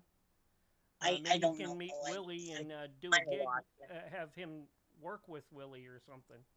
Hey, Willie. We might have lost him. Hey, Oh, Willie's on? Hi, Willie's here Willie. now. Yeah. hey, Debbie. How you doing? We had Racer Ray, Hi. a movie producer, on earlier. I was trying to get you a gig. I'll get for them set up. So they can meet each other. Yeah. I can get those guys set up. No big deal. Yeah. I send actors and people to Ray all the time. Well, not all the time, but when he's doing stuff. That's why when he said he had Lee, which I was happy because I love it when my friends. Yeah, we've had him on the show a couple times, matter of fact. Yeah.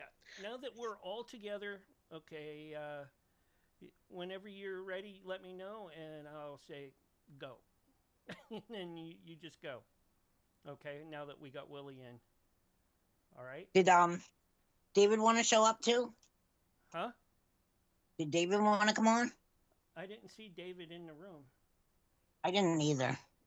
I thought he was for the next show.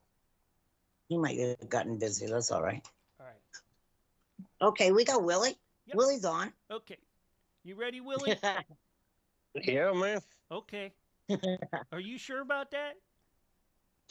Hey, man, I'm as ready as I'm ever gonna get. Okay. Now you got the monkeys on the CB, and you're broadcasting from the billboard, right, on I-30, right, or is it I-10? Yeah, man. One of them, right? Anyways. Yeah. Here you go, Deb. 3, 2, 1, go. Welcome to the show, everybody. This is Debbie Perkins with the Hollywood Red Carpet Radio Show, and I'm here with Willie Lee. But I think, Willie, you're called by something else, aren't you? Yeah, no, man. Hey, you got it right. You downtown, man. Hey, that's what they call you, downtown Debbie. That's probably only on the PORN sites. Gotta be careful. No. I don't know nothing about all that. Now, I didn't mean get all up in your business. Oh, that's so funny. So how you been, Willie? What's going on? Yeah. Hey, man. Hey, we got it going on, man. Hey, for all y'all out there in Radio Land don't know, hey, look at him. Let me go ahead and introduce myself. My name is Willie Lee. I run Willie's Worm Farm down in Waldo, Florida, and I run Willie's Cricket Emporium up in Sandy Run, South Carolina, man. Hey, I make worm hot dogs, and I sell pea jugs too. Hey, pea jugs, that's right. Hey, and I am also available for birthday parties. Hey, I can keep going on and on and on and on about everything that I got going on, man. Hey, I got chumderware. Hey, I ain't allowed to talk. Hey, I'm on this radio show called the Censorship Sucks Roundtable Radio Show. Hey, and they don't allow me to talk about chumderware over there, man. Hey, but I sell. No, hey, it's a true story, man. Hey, I sell my used underwear. Hey, I got them in a bag and I got a label on them and everything. Willie's Worm Farm chumderware. And what it is, man, hey, make catfish bait. Hey, and they cost extra if I add corn to them. I ain't gonna lie. Hey, it's chumderware. You know, like chumming for fish and you chum for catfish. Well, these here, man, you take these underwear, hey, and you hook them up to a hook and you throw them out there with a little lead weight. Hey, and they go down to the, hey, you catch some of the biggest catfish you ever heard told of, man. Chumderware. Hey, and if anybody out there wants to get in contact with me, I got a website, man. My website, hey, y'all write it down. It's Willie Lee V at gmail.com. That's my website, man. Hey, I got all kind of other stuff going on too, Willie, man. Willie, yeah, I don't mean to interrupt, but we all know that that's an email. That's not a website. All right? Come on now. Come on. We've been telling you this for how many years now? It's not a website. It's an email. Yep. Hey, that's how folks get a hold of me, man. Hey, look here. I sell feet pictures too. Anybody out there want pictures of my feet? I sell them too. Hey, you'd be surprised. People contacts me, man, on my website, whatever you're calling it, email or Gmail website, man. Hey, and I get all kind of people writing me letters and stuff and telling me how great I am and how they want to come down to the. Hey, I tell them, y'all come on down to the farm, man. We got all kind of stuff going on. Come on. That's so funny. How did you ever come up with that character? That's incredible. Yeah, but hey, look at him. Hey, so out of character. Okay. So Can you come out of character? That's the question. So, Oh my God! It's so, James out of the dressing room. yeah. So on minds.com, a lot of people Yeah. out there are not familiar with minds.com, but on minds.com, uh, I went to create my account on minds.com. And in the background, Cocaine Blues was playing by Johnny Cash. And in that song, it talks about Willie Lee. And it says, oh, yes, my name is Willie Lee. If you got a warrant, then read it to me. And that's where Willie Lee came from. So Oh, wow. I used the tag Willie Lee on minds.com, Willie Lee 1971. And then I came across Mark, the producer here, and I came across John Galt, who is the host of the Censorship Sucks Roundtable radio show. And we Yeah. started doing this Willie character probably 5 or 6 years ago, maybe back in 2019 or 2020. I think it was 2019. It's been quite a while.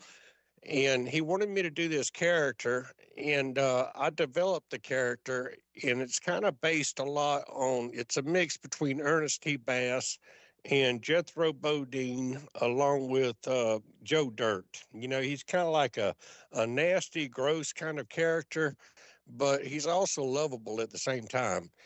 And Willie gets in all these different predicaments, and he does all these crazy stunts and crazy things. He drives around in a Pinto, but he also took the Pinto and converted it into a rocket ship and went up into outer space. Well, actually, it was Michael the Midget, which is another character that was created.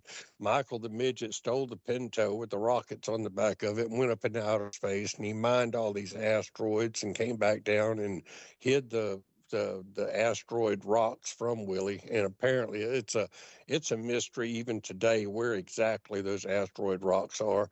But Willie, he took and made a spaceship out of junk iron down at the junkyard, and he took it up in outer space, and that was one of his adventures. As a matter of fact, that was probably one of the best shows that we ever did, was the Willie's rocket ship episode. We had all the sound effects in the background, and so you have to keep in mind the scenario. The way it was set up is that Willie's got this worm farm down in Waldo, Florida, and he decided that he was going to move up to South Carolina and start a cricket emporium. And I can go on and on and on about this Willie character, but that pretty much sums it up. That's the funniest thing ever.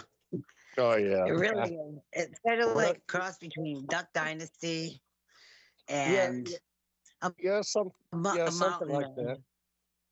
combination. Now, where'd you grow up, Willie? I actually grew up in the great state of South Carolina. I spent a lot of time overseas. I've lived in different places across the country. I used to be a truck driver, and I've been to every state there is in the Union with the exception of Maine, Alaska, and Hawaii. So, you know, I've been around, and I used to write songs too. And that was one of the things that I did at first on the Censorship Sucks Roundtable Radio is I wrote a bunch of songs, as a matter of fact. And I was going to sing a song for you guys too, if you wanted me to.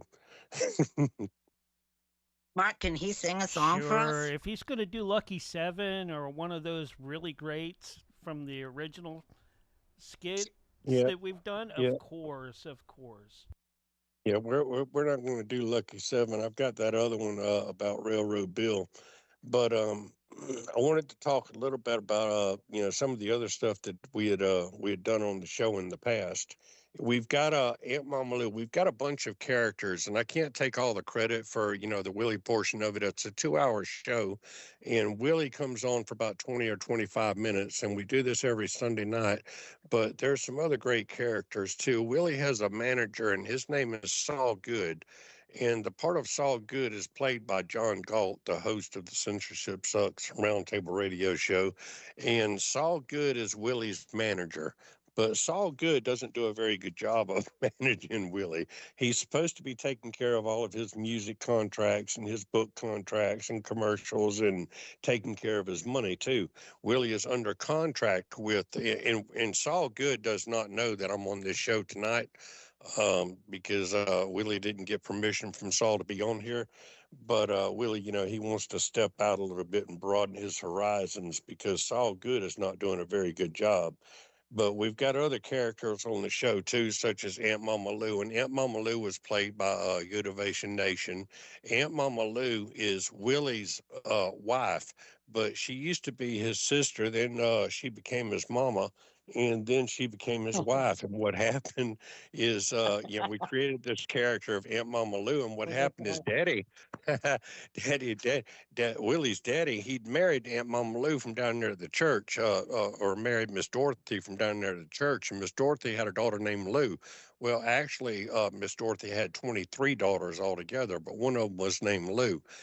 And then Miss Dorothy, she ended up killing a bunch of college kids down by the lake because they was fornicating or whatever, and they found her. She was drenched in blood, and they sent her to the mental institution, and that's where she died. She passed away. To this day, Willie has got Miss Dorothy's ghost in a mason jar sitting on a shelf. It kind of lights up and flies around and stuff like that. But needless to say, then Daddy had married Lou, who was his daughter, but there's no incest there because there's no blood relation. So Daddy married Lou, and then Daddy got a case of the guy gone. So then Willie married Lou, and Lou became Willie's wife, was his sister, then it was his mama, and all the cousins called her, Aunt, so she became Aunt Mama Lou. And that's another character that was developed, and we've got another character, a few characters. We've got Michael the Midget, we've got Steve, we've got Uncle Chuck. I think Mark did Uncle Chuck one time, if I'm not mistaken. No, I was Mark Uncle Buck. Uncle Buck? I thought it was Uncle Chuck. No. That was Yeah. John that did that. Okay, so then we've got other characters. We had way back when we had Uncle J. Carl Bob. He came in there and he got sent to prison for molesting alligators down in Florida, and that was another story. But we've come up with all these characters and different storylines and everything. I had to think that wouldn't really molest the alligators. But hey, that is a thing. Okay, if you feed the alligators, that's called molesting wildlife. So really? he was feeding alligator, and this is a true story actually. This guy down in Florida, he had this thing going on where he would do this roadside thing, and he would call the alligators to him, and he'd pet them on the head and stuff like that, and kiss them on their noses, and they wouldn't bother. He'd do this every day, and they were almost like his pets. Well, he ended up getting sent to prison for doing that because they called him molesting alligators because it's illegal to feed feed the alligators. So that was actually a true story. But we've come, we've got all kind of, we have fun with it. And that's the thing about it is, in this world, there's so much confusion. There's so much going on in the news. It's just like just today, or was it yesterday? There was another shooting up in Minneapolis. This guy, he got killed. And you can talk the politics of it and go back and forth and debate what's going on and what your opinion is. But the fact of the matter is, it's something this week, and then next week it's going to be something else, and the week after it's got to be something else. And there's got to be a little humor. And I get to running off at the mouth, so you've got to interrupt me if you want to get a word in. I don't mind I love it. It's nice. It's a pleasant change. Okay. It is. It really is. Because I learn from you. I'm learning everything that you're talking about. But I think that you have such a great character. You're going to have to make this into a movie. Well, hey, I need a manager. Anybody out there want to be a manager? Yeah, we need to have a Willie manager. Well, don't forget to tell her about your comic books too. Yeah, well, yes, I heard that you were doing comic. Yeah, I've got this wonderful lady. Cool. I've got this wonderful lady, and she actually did the illustration for the comic book and wrote out all the storylines and everything. And on Amazon.com, you can find it on Amazon. It's called The Adventures of Willie Lee and Friends, and it's actually well done. And she's got a bunch of them, that she did and put them on Amazon.com. The Adventures of Willie Lee and Friends, and they're pretty great comic books, actually. No, these all people. Are these characters all based on the Willie show, your Willie show? All these characters. you'd asked me, come on the show and talk about, what we've done in the past and what we'll plan on the future and everything. And, the fact of the matter is we all need to explore. Oh, we, we all, we, I crack myself up. You're cracking me up. We all need to, we need to all explore our inner Willie. Oh, inner Willie? Okay. Everybody's got an inner Willie. You've got a part of yourself, where that humor is still there, that childhood is still there. And, it's, you don't have to be serious all the time. I mean, though, it's a bad world we live in. And I mean, that's all there is to it. There's all kinds of things going on, but we need not to forget that we're human, and we need to learn to try to be there for each other and make each other laugh. And that's all this Willie character does. He tries to make people laugh. He tries to be funny. And like I said, I've written several songs, and this song right here, it's this is a song about this is a true story. If you don't believe me, just ask me. That's one of Willie's lines right there. If you don't believe me, just ask me. There's a true story about this guy, and it's been debated on, and I don't even have the details of it. I forgot. It's been so long ago since I read about it. But the guy's name was Bill Morrison, Bill Morrison or William Slater, and it's been debated on what this guy's name was. But he went by. There was also another name, Morris Slater. I think it's what he went by. But this is a story about Railroad Bill. And what happened with Railroad Bill is he ended up getting shot in Atmore, Alabama, after becoming an outlaw. He robbed a bunch of trains and stuff like that. And these trains, they went back and forth from either Montgomery or Birmingham, Alabama, probably Montgomery down to Bay Minette. And he became an outlaw. He worked at the turpentine mills down in Bluff Springs, Florida. And something happened, and I'm not sure if it was actually in Bluff Springs where it happened or if it was actually in Atmore, Alabama where it happened. But there was some sheriff's constable that decided that William, and he was a black, and that's another thing that was debated, whether he was a black man or he was half black and half white. But apparently they tried to take his Winchester rifle from him, and he wouldn't let them take his Winchester rifle from him, and he ended up shooting the constable. And he was a hard-working man, but then he became an outlaw just by that one event. And it was said that he was like a Robin Hood, and that he would, rob the trains, and then he would give money to the poor people along the tracks and everything. And I wrote the song. Oh, and it's also been said that there's some of his treasure that's been left behind in some cave. The only thing is, though, is there's no caves up there in that area that anybody's aware of. So if you look on the map of the United States, you'll see where Pensacola is compared to Bay Minette, which is over to the west of Pensacola, and Montgomery is north of Pensacola, and he used to ride the trains. And the song goes like this right here. You ready? It goes, here's the story about Railroad Bill. He was an outlaw, hard to kill. Always on the run. He was killed by a lawman's gun. That lawman was quick on the draw. The whole town of Atmore watched old Bill fall. But they could not find that treasure that he left behind. They looked high, they looked low. They looked everywhere, I know. But one place they did not look was a treasure map in a book behind a tree in the ground under a rock in Kearney Town. Well, I took a shovel, moved some rocks, and there it was in a big steel box full of gold, wealth untold. Now I don't have to work no more. And sometimes late at night, I look down those railroad tracks and I laugh, and I can hear old Bill laughing back. Come on. And that's one of those songs that I wrote. And you just gotta have you gotta have a song in your heart. Funny. Yeah. And like I said, I wrote. You're cracking people up left and right. Yeah, well, was you a good. comedian all your life, or is this just like, have you always been kind of comical? I've always been a character to an extent. Yeah, I mean, there's been times in my life I think people didn't know how to take me, but you know what? That didn't bother me a bit. I don't But think so either.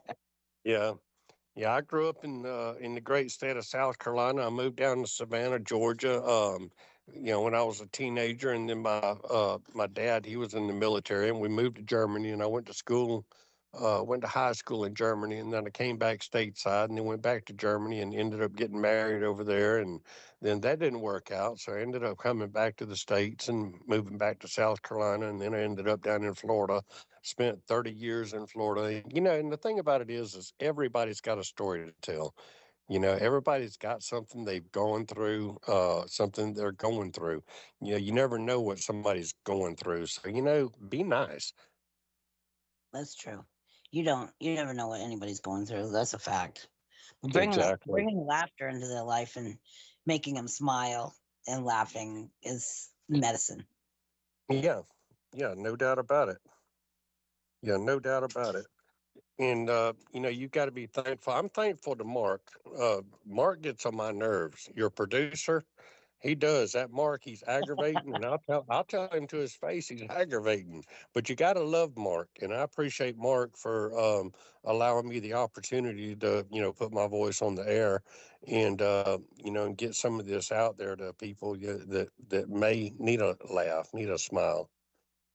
Oh, absolutely. And you're great at it. I'd hug you too, but But I love no you, bromo Mark. stuff in here. Yeah. Yeah. Hey, I even got a willy dance. It's called a willy. It's called the Willie willy what? wobble. A willy Willie dance. Wobble? Willy wobble. Hey, That's hilarious. I hadn't sung this. I wrote the words down. It goes, you stand there on two legs with your hands on your side. Shake your hips back and forth like you got a little pride. Ball up your fist, raise them up to the right. Pump them up 3 times, then you go to the left and do it again. Then wiggle your middle and do a big grin. And that's what you call the willy wobble. Hey, I do That's birthday funny. parties, man. Hey, yeah, That is really funny. ought to send you that video, man. I was doing that Willie dance with these kids. Hey, we do. Hey, Willie does cow racing up in Livonia, Georgia, too, man. Hey, he goes up to Tennessee and up to North Carolina and Kentucky and goes all over the place and gets racing cows, man. He does all kind of stuff. A racing cow. He also races hogs down in Orangeburg, South Carolina. Come on. I was just gonna say that. What about the hogs? Yeah, man. Yeah, he does all kind of stuff. Willie believes in flat Earth too. Well, and it ain't that he believes in flat Earth, but he believes that the world is a lot bigger than what it really is. See, they say that the Earth is like 24,000 miles in circumference or something. Willie don't believe that. He thinks that it's a whole lot bigger and that there's outer lands. So islands that have not been discovered yet. Yeah. Yeah, but Tell her about your cricket flower too. yeah, yeah. Like I said, Willie got all kind of endeavors, man. He does cricket flour. He sells cricket flour. He also sells cockroach milk.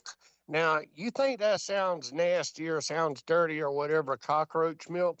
Hey, but y'all can look it up, man. Y'all can Googleize it. Cockroach milk. It is a delicacy.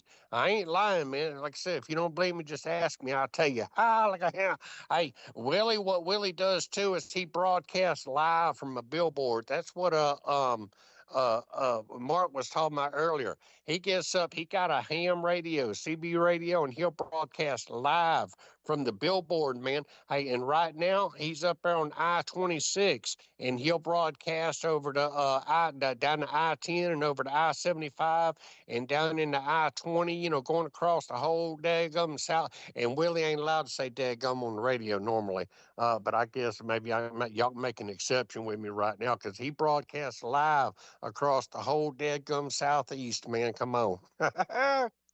and what's hard for me right now is that Willie never comes out of character. I'm always Willie. I'm never James, and that's my real name is James. So, It's Okay. kind of hard for me, doing James and trying to be serious and doing Willie too. And we only know you as Willie. Yeah, basically, yeah. I've come out as James a couple of times on John's show, but rarely. I stay Willie. I stay in character. Now you said you do a half an hour of Willie Yeah, on the show. Oh wow! yeah, and that's pretty And, much it. and Uh, you try to come up with new concepts every week. oh yeah, every week, Willie will talk about the news and crazy stuff that's going on in the world. It's just like have you ever heard of what did they call it? Uh, I'm having a brain cramp right now. We did this on the show here a few weeks I ago had or that last week. earlier. Yeah, Maybe it's catchy. yeah. It was Like called like Last News Network. yeah, what was it? It was raw dogging. but, but it ain't raw. Oh, they call it hobby dogging. Yeah, that's what it is. You can look at the news and find all kind of crazy stuff that people do, and one of them is called uh hobby dogging. And it's actually a competition that they do over in England and Germany where these people have got these stiff lines with a collar on the end of it, like you used to get the fair way back when, those novelty items. It was like you're pretending to walk Yeah, a yeah. dog. Well, these people have made a contest Oh, out the of it. fake dog thing. Yes, I know what you're Huh? talking about. Yeah, yeah, and they call it hobby dogging. And it's crazy. And they've also got the horses, where people riding around on these stick horses with the fake horse head on the end of a broomstick, Oh and my God. yeah, hobby horsing, and that's a thing too. And these people are crazy about it. They're doing these, jumping over hurdles and going through hoops and going around cones and all kind of stuff, and they're making it an actual competition, and it's hilarious. It's funny what it is, but these people are really serious about it. They are really serious. I can't Yeah, yeah, yeah. imagine. They're serious about it. This it's a bona fide sport, man. Kidding. People will do anything nowadays. But then again, you're selling pictures of your feet. Yeah, well, Willie just trying to make ends meet. Hey, look at him. Life is hard. Here's the thing. Uh, and going back into Willie again, Willie, Willie trying to make ends meet. Willie ain't got nothing but a fourth grade education. And he come up with the idea one day. What he's gonna do is he decided that what he'd do is go diving for fishing lures. And hey, them fishing lures, they cost a lot of money. Some of them things are $5, $10 a piece for a fishing lure. And these people, they go down to the fishing landing or down to the lake or whatever, and they throw their lines out there and then they get hung up. And Willie would dive under the water, and every fishing lure that he got for these people, he'd charge them $2 to get their fishing lures back. So, they've saved $3 to $7. But the only thing is though, is what Willie would do is he'd tell them to cast over there where he knew them bushes was gonna be under the water. That's funny. See, he trying to make ends meet one way or another. Willie come up with the idea what he was going to do is start deporting illegals. And Aunt Mama Lou has got 23 sisters, and all 23 of them sisters is married to illegals. And Willie got it figured out where he could get paid for deporting them. And Oh my so he goodness. gathers them all up and puts them in a van and takes them down to ICE. And then he gets paid $1,000 a piece for them. He says, "Look at him! I Oh got my these goodness. illegals right here," and he'll make $23,000 a pop. And then ICE will haul them back down to Mexico where they come from. Then they sneak back across the border, and then Willie does it all over again. he got him a deal going on, man. And of course, he splits the money with them a little bit here and there, but for the most part, Willie's smart like a fox. Hey, I hear they're getting wise to you down at Alligator Alcatraz.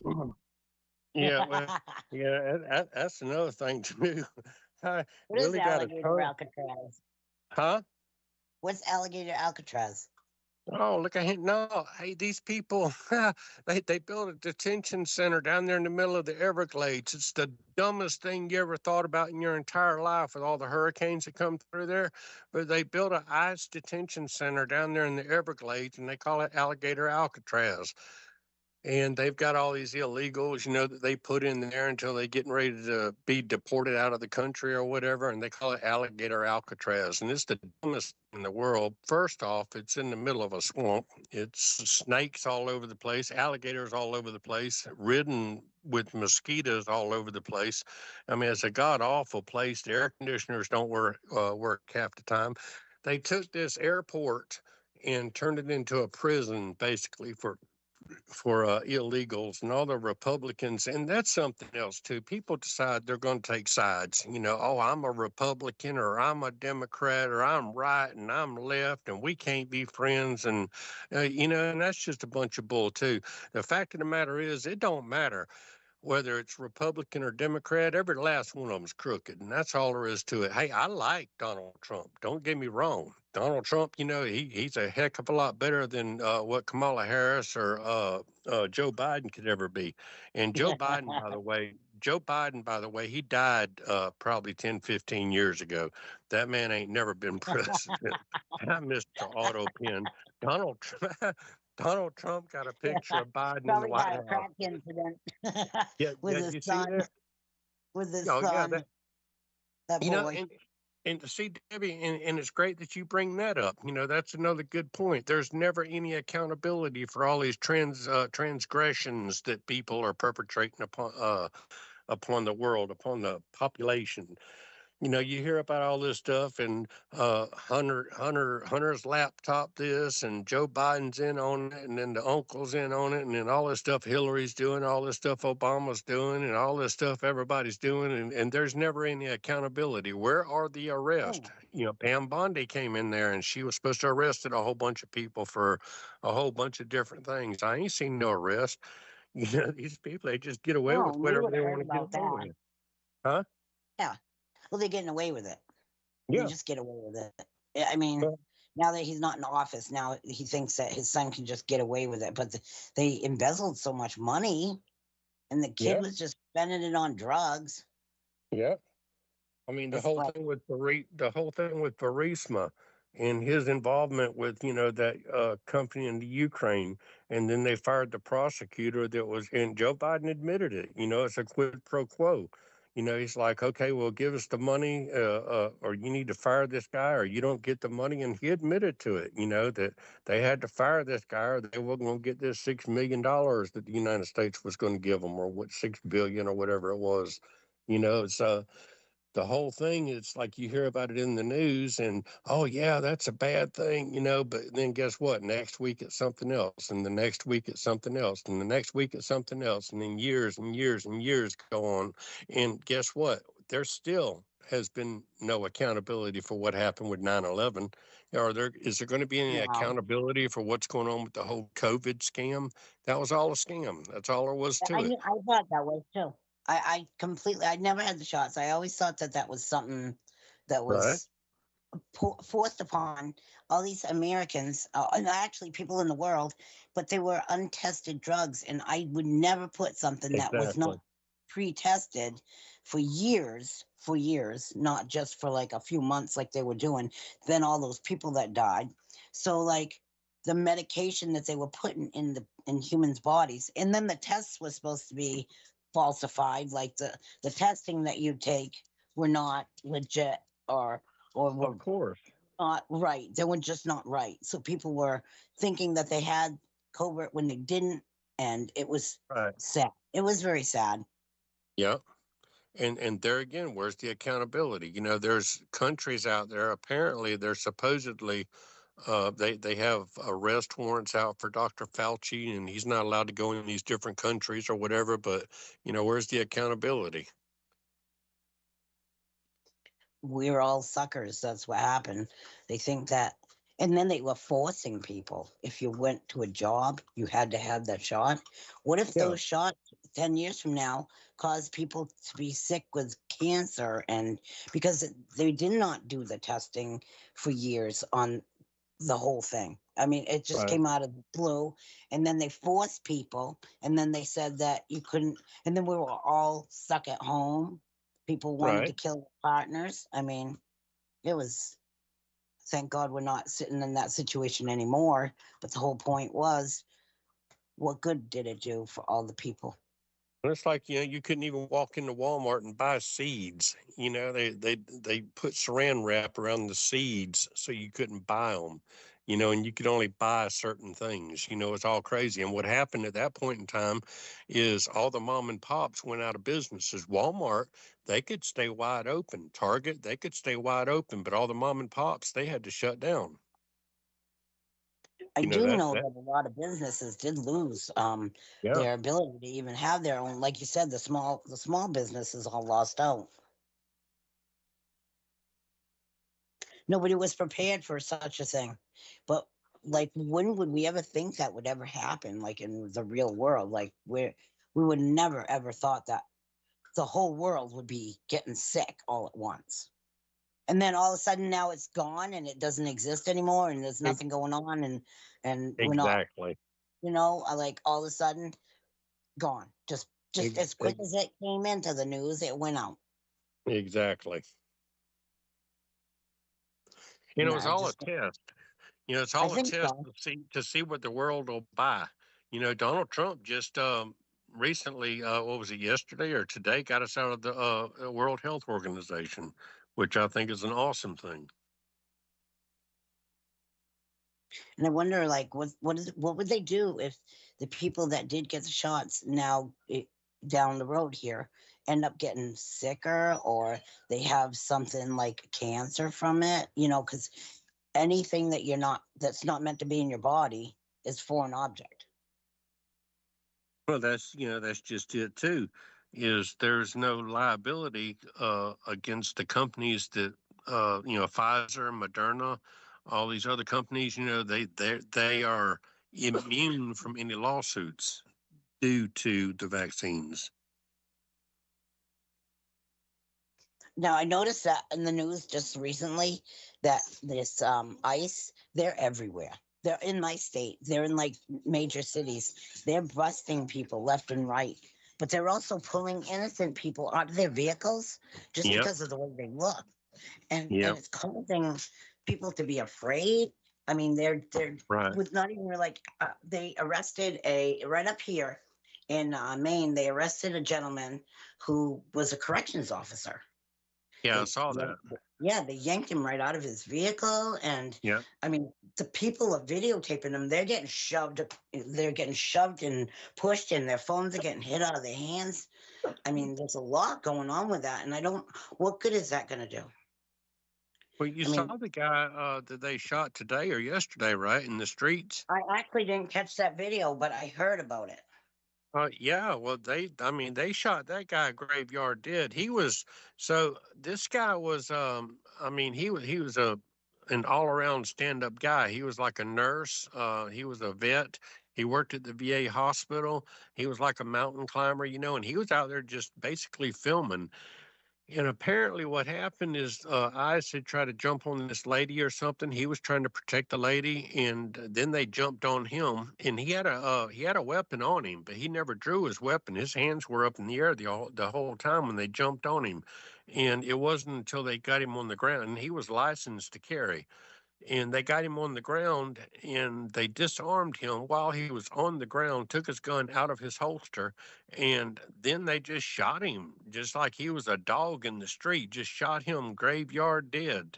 And guess what? There's not going to be any accountability for that either, because How is the that even cops, possible? well, cops, they've got something called qualified immunity. And so that way they can get away with doing some of these things They that can they're just doing. kill random people, and they even breaking into people's homes. So the Constitution isn't even holding up there either. Exactly. And that's another issue too. See, these are topics that people really don't want to discuss because there's people that are taking sides on, one side or the other. And the problem with all of that is people succumb to a belief system. And whenever you succumb to a certain belief system, then it makes it hard to deviate from that belief system. You've believed it for so long that, something is true and that, it's like, who are the bad guys? You want to be the good guy all the time, but guess what? You might just be the bad guy and don't know it. It's like that that thing, I can't remember it. It's Mark probably knows what I'm talking about, where the guy says, "Are we the baddies?" And the fact of the matter is yeah, you know what? You might think that you're on the right side, but guess what? You're not. I think when the public is being harmed by people with guns and uniforms and protective covering, like they have bulletproof vests, they're pushing up against your grandmother, or you know what I mean, like your wife, your children. These are the people that they're going after, but they're making the wrong decisions. And I saw something where one of the sheriffs said that they were told one thing before they came, and now they're actually seeing another thing going Yeah. on. But, So there wasn't upfront with the policing, the natural policing, the ones that the sheriff's department and the state police and all that. They're not understanding like what's going on no more than we are, the public. So it's all like they're just going after all these people randomly at just like they pull up to a stop, even to the schools. They even Right. arrested a mother at a school. And then Right. they're going into the schools and taking the children out. So there's got to be some accountability for that. You can't just go around killing Americans. That should never be a thing. I mean, you think about the jackboots and the Gestapo, back in Germany in the 1930s, and the kind of stuff that they used to do. Well, that's what we're seeing on the streets of America nowadays. Oh, yeah. And the fact of the matter They're is asking for papers, Willie. I'm sorry? They're asking people for their papers. Exactly. Like we are in Germany. Exactly. And the fact of the matter is these ICE agents, they don't have any training. These guys are not even law enforcement. Yeah, I mean, you can basically, there was a reporter, she went and she applied for ICE. And I think in less than 30 minutes, they signed her up, and she had absolutely no law enforcement training whatsoever. At least our police forces, our sheriff's deputies across the country, they've got law enforcement training. And a part of that training comes with knowing what the Constitution is. The Constitution of the United States of America has 27 amendments to it. The first 10 of those amendments are our Bill of Rights. And our Bill of Rights are sacred to every single American in this country. You are free, a free citizen, a free person. You're not to be harassed. You're not to be asked for your papers. You have the right to bear arms. You look at the First Amendment, the Second, Third, Fourth, and Fifth.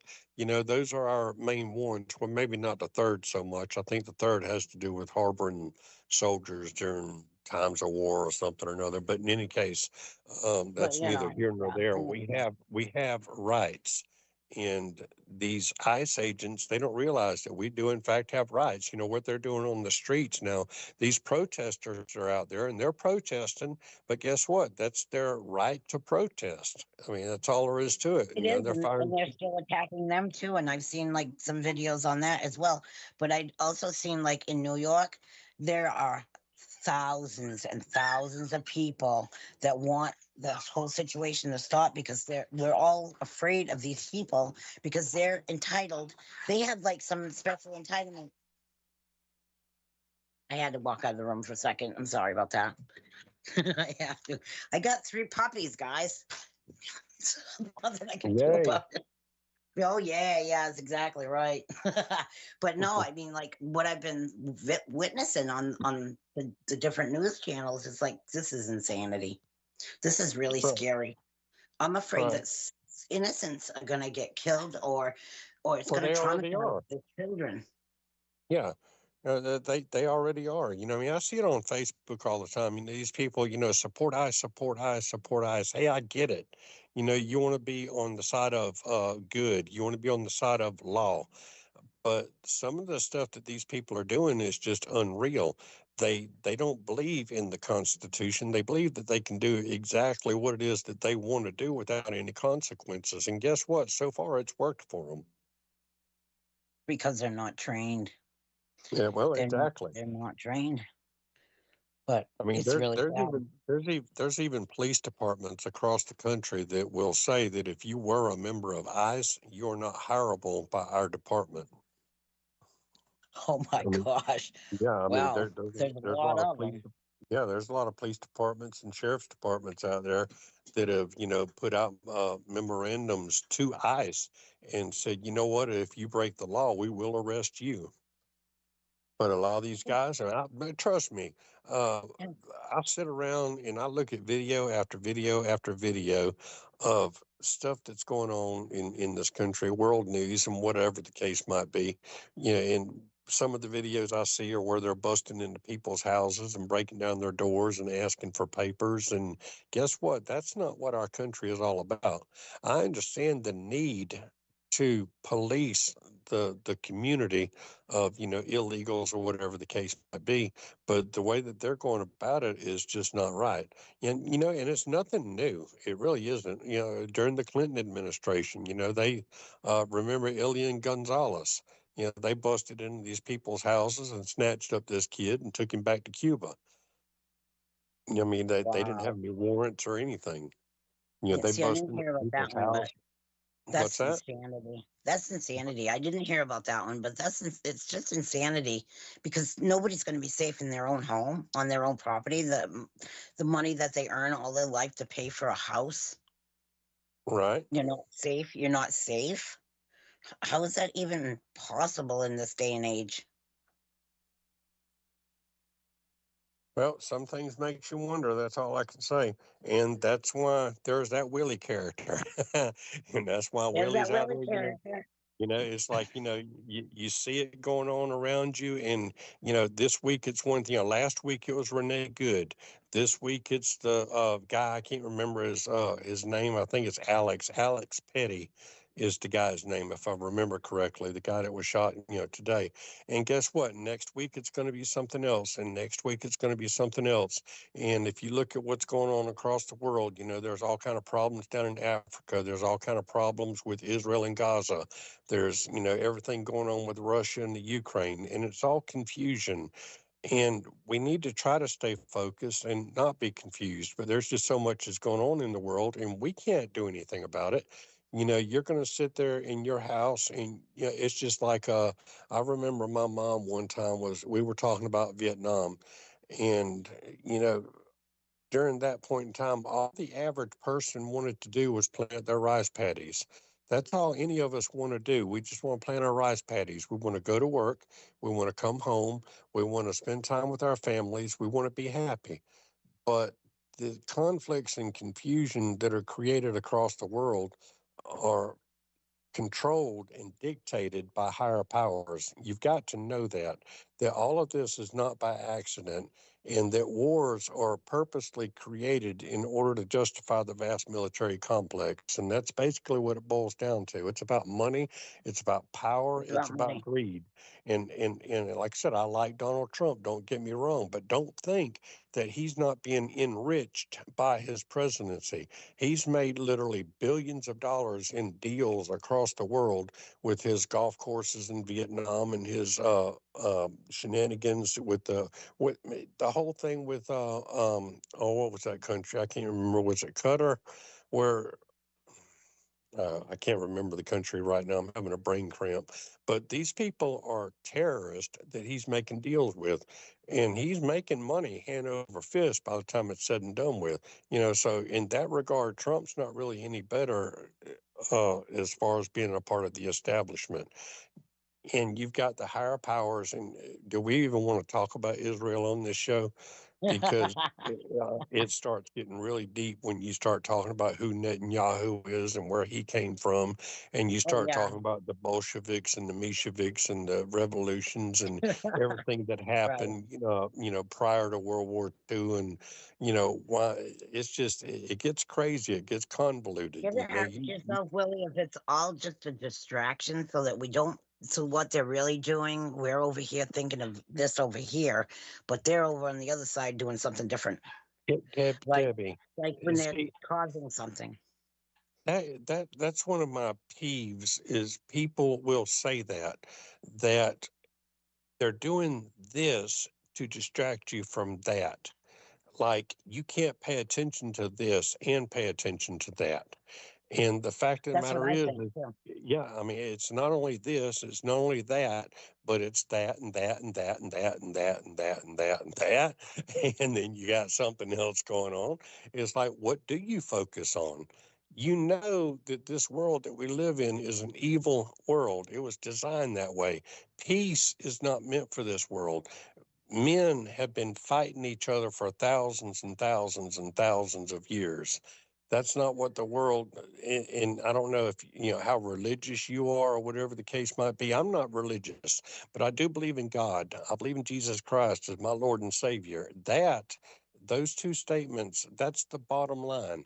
That's all that matters. I believe that ultimately God is in control, but we as human beings, we need to try to be happy, to be good people in this world amid all of the chaos and the confusion that goes on. Oh, I agree with you 100%. It's just really sad that we're in a situation right now that we're all living it. We're seeing it on the news. But I'm so glad that your character brings a new light and happiness to all this craziness, this human catastrophe is going on. Yeah, hey, Willie come up with an idea, man. Hey, look at him. Willie, he decided he decided that folks was going down to the animal shelter and they was getting dogs and adopting dogs and cats and stuff, man. Hey, why not go down to the woman's shelter and give him a woman? Hi, what he done too. Just make sure she's not illegal. Oh my God. Willie, Willie's crazy. I'm telling you. Willie's crazy in a funny, good way. You, So you, how you about got, that farm Willie's got? what's that? Willie's got a worm farm, right? Yeah. Yeah. So does Willie have like acres of worms? How does Willie grow his worms? No, hey, well, nowadays Hansel's a character that's played by David Hogg, and I was going to talk about that a little bit earlier too. David Hogg, he plays Hansel. He plays the representative for the King of Nigeria. He plays Michael the Midget, and I think he also played Steve. Whenever Michael the Midget had 3 legs, and turned out that his third leg was his brother Steve. There was a conjoined twin. So anyway, Hansel. So Willie come up and he started, running around on the Crooked Emporium, and he left Hansel in charge of the farm down in Waldo. So nowadays, and Willie's got about 200 monkeys. He's got some giraffes. He's got some elephants. He got him a regular petting farm. Now look at him. Waldo, Florida, is a place down there in the middle of Florida, and it's at the intersection of Highway 24 and Highway 301. Used to be a time before I-95 came through, 301 was the main highway that went from north to south. And alongside that highway, even nowadays, you can see old hotels and stuff built up alongside the road that are dilapidated nowadays. But it tells a story from days way back when, where it was a really popular area. There was a roadside farm that me and my family, whenever we used to go from South Carolina down to Florida, we'd stop off at. And this guy, he had him some monkeys and some alligators and birds and snakes and stuff. And I also had a basketball playing chicken. This chicken, you put a quarter in the machine.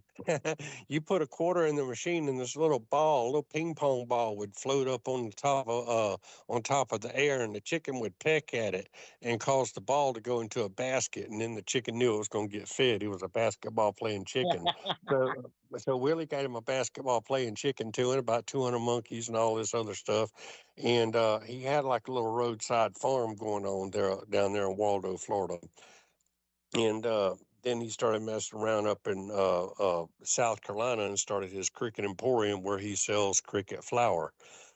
And he's just got all kind of adventures and different things that he does. And I'm trying to figure out where was we going with this? You'd asked me a question, and I got I'm not sure, sidetracked but I in my was just head. asked to ask you about how he crossed the ice wall in a rubber duck balloon. Yeah, well, that sounds like a Mark creation there, but he did, he did. If we want to go with a rubber duck balloon, we'll use that. But yeah, he did cross the ice wall, and he went into these other lands, and he discovered this and that and other thing, and discovered that that these outer lands they've been hidden from us for thousands and thousands and thousands of years. The earth, the mankind, there's evidence that there were civilizations way back, even 200 million years ago. You think that's before the flood? Well, yeah, I mean, it goes, the flood was, I don't know, what was the flood? Was maybe 5 or 6 thousand years ago or something like that? 10 to 12. 10,000. 10 to 12,000 Yeah. years ago is when the flood was You have to, supposed. you have to think about what the Bible says. The Bible says in the beginning, there was a void. There was nothingness. Well, what happened before in the beginning? Because we know that before the in the beginning part in the Bible, that there was something, that there was some sort of a war that occurred in heaven with the angels, and then you can start. And this is a whole nother show, where you start Yeah, talking pretty about much. in the Anunnaki, and and how we all came from space aliens and whatever. I've got my girlfriend. She's a space alien. she she's sitting right she's sitting right here next to me, listening to us talking. She's got she, she's got type O blood. Type O blood is very rare, and they say it comes from the Anunnaki. And it's also been attributed to the reptilian race. And you start talking about the Dracos and the reptilians, and you start talking about, and then Sonia Morris, I think that's her last name, Morrison.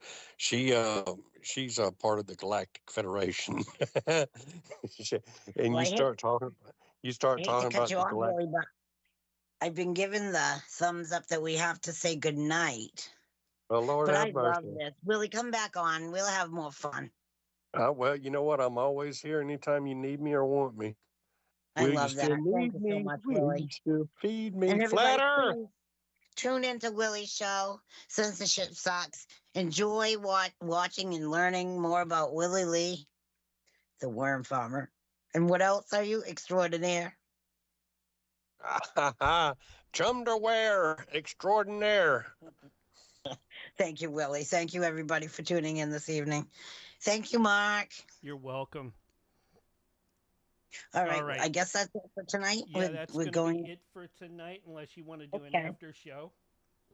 Right now I can't. I got to eat dun-dun.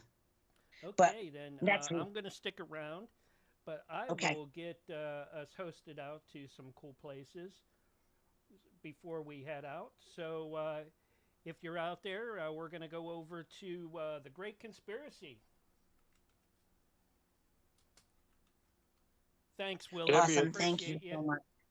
It's been a pleasure. Thank you guys so much. And if you're still listening to us, I appreciate it. If you're still listening to us, Willie will be on tomorrow night with Censorship Sucks.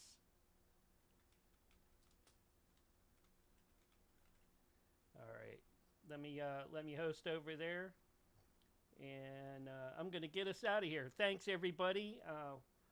Love you guys, and I will be back live tomorrow. I will have a filler stream in here between. So take care, and we love you all, and we're over to the Great Conspiracy.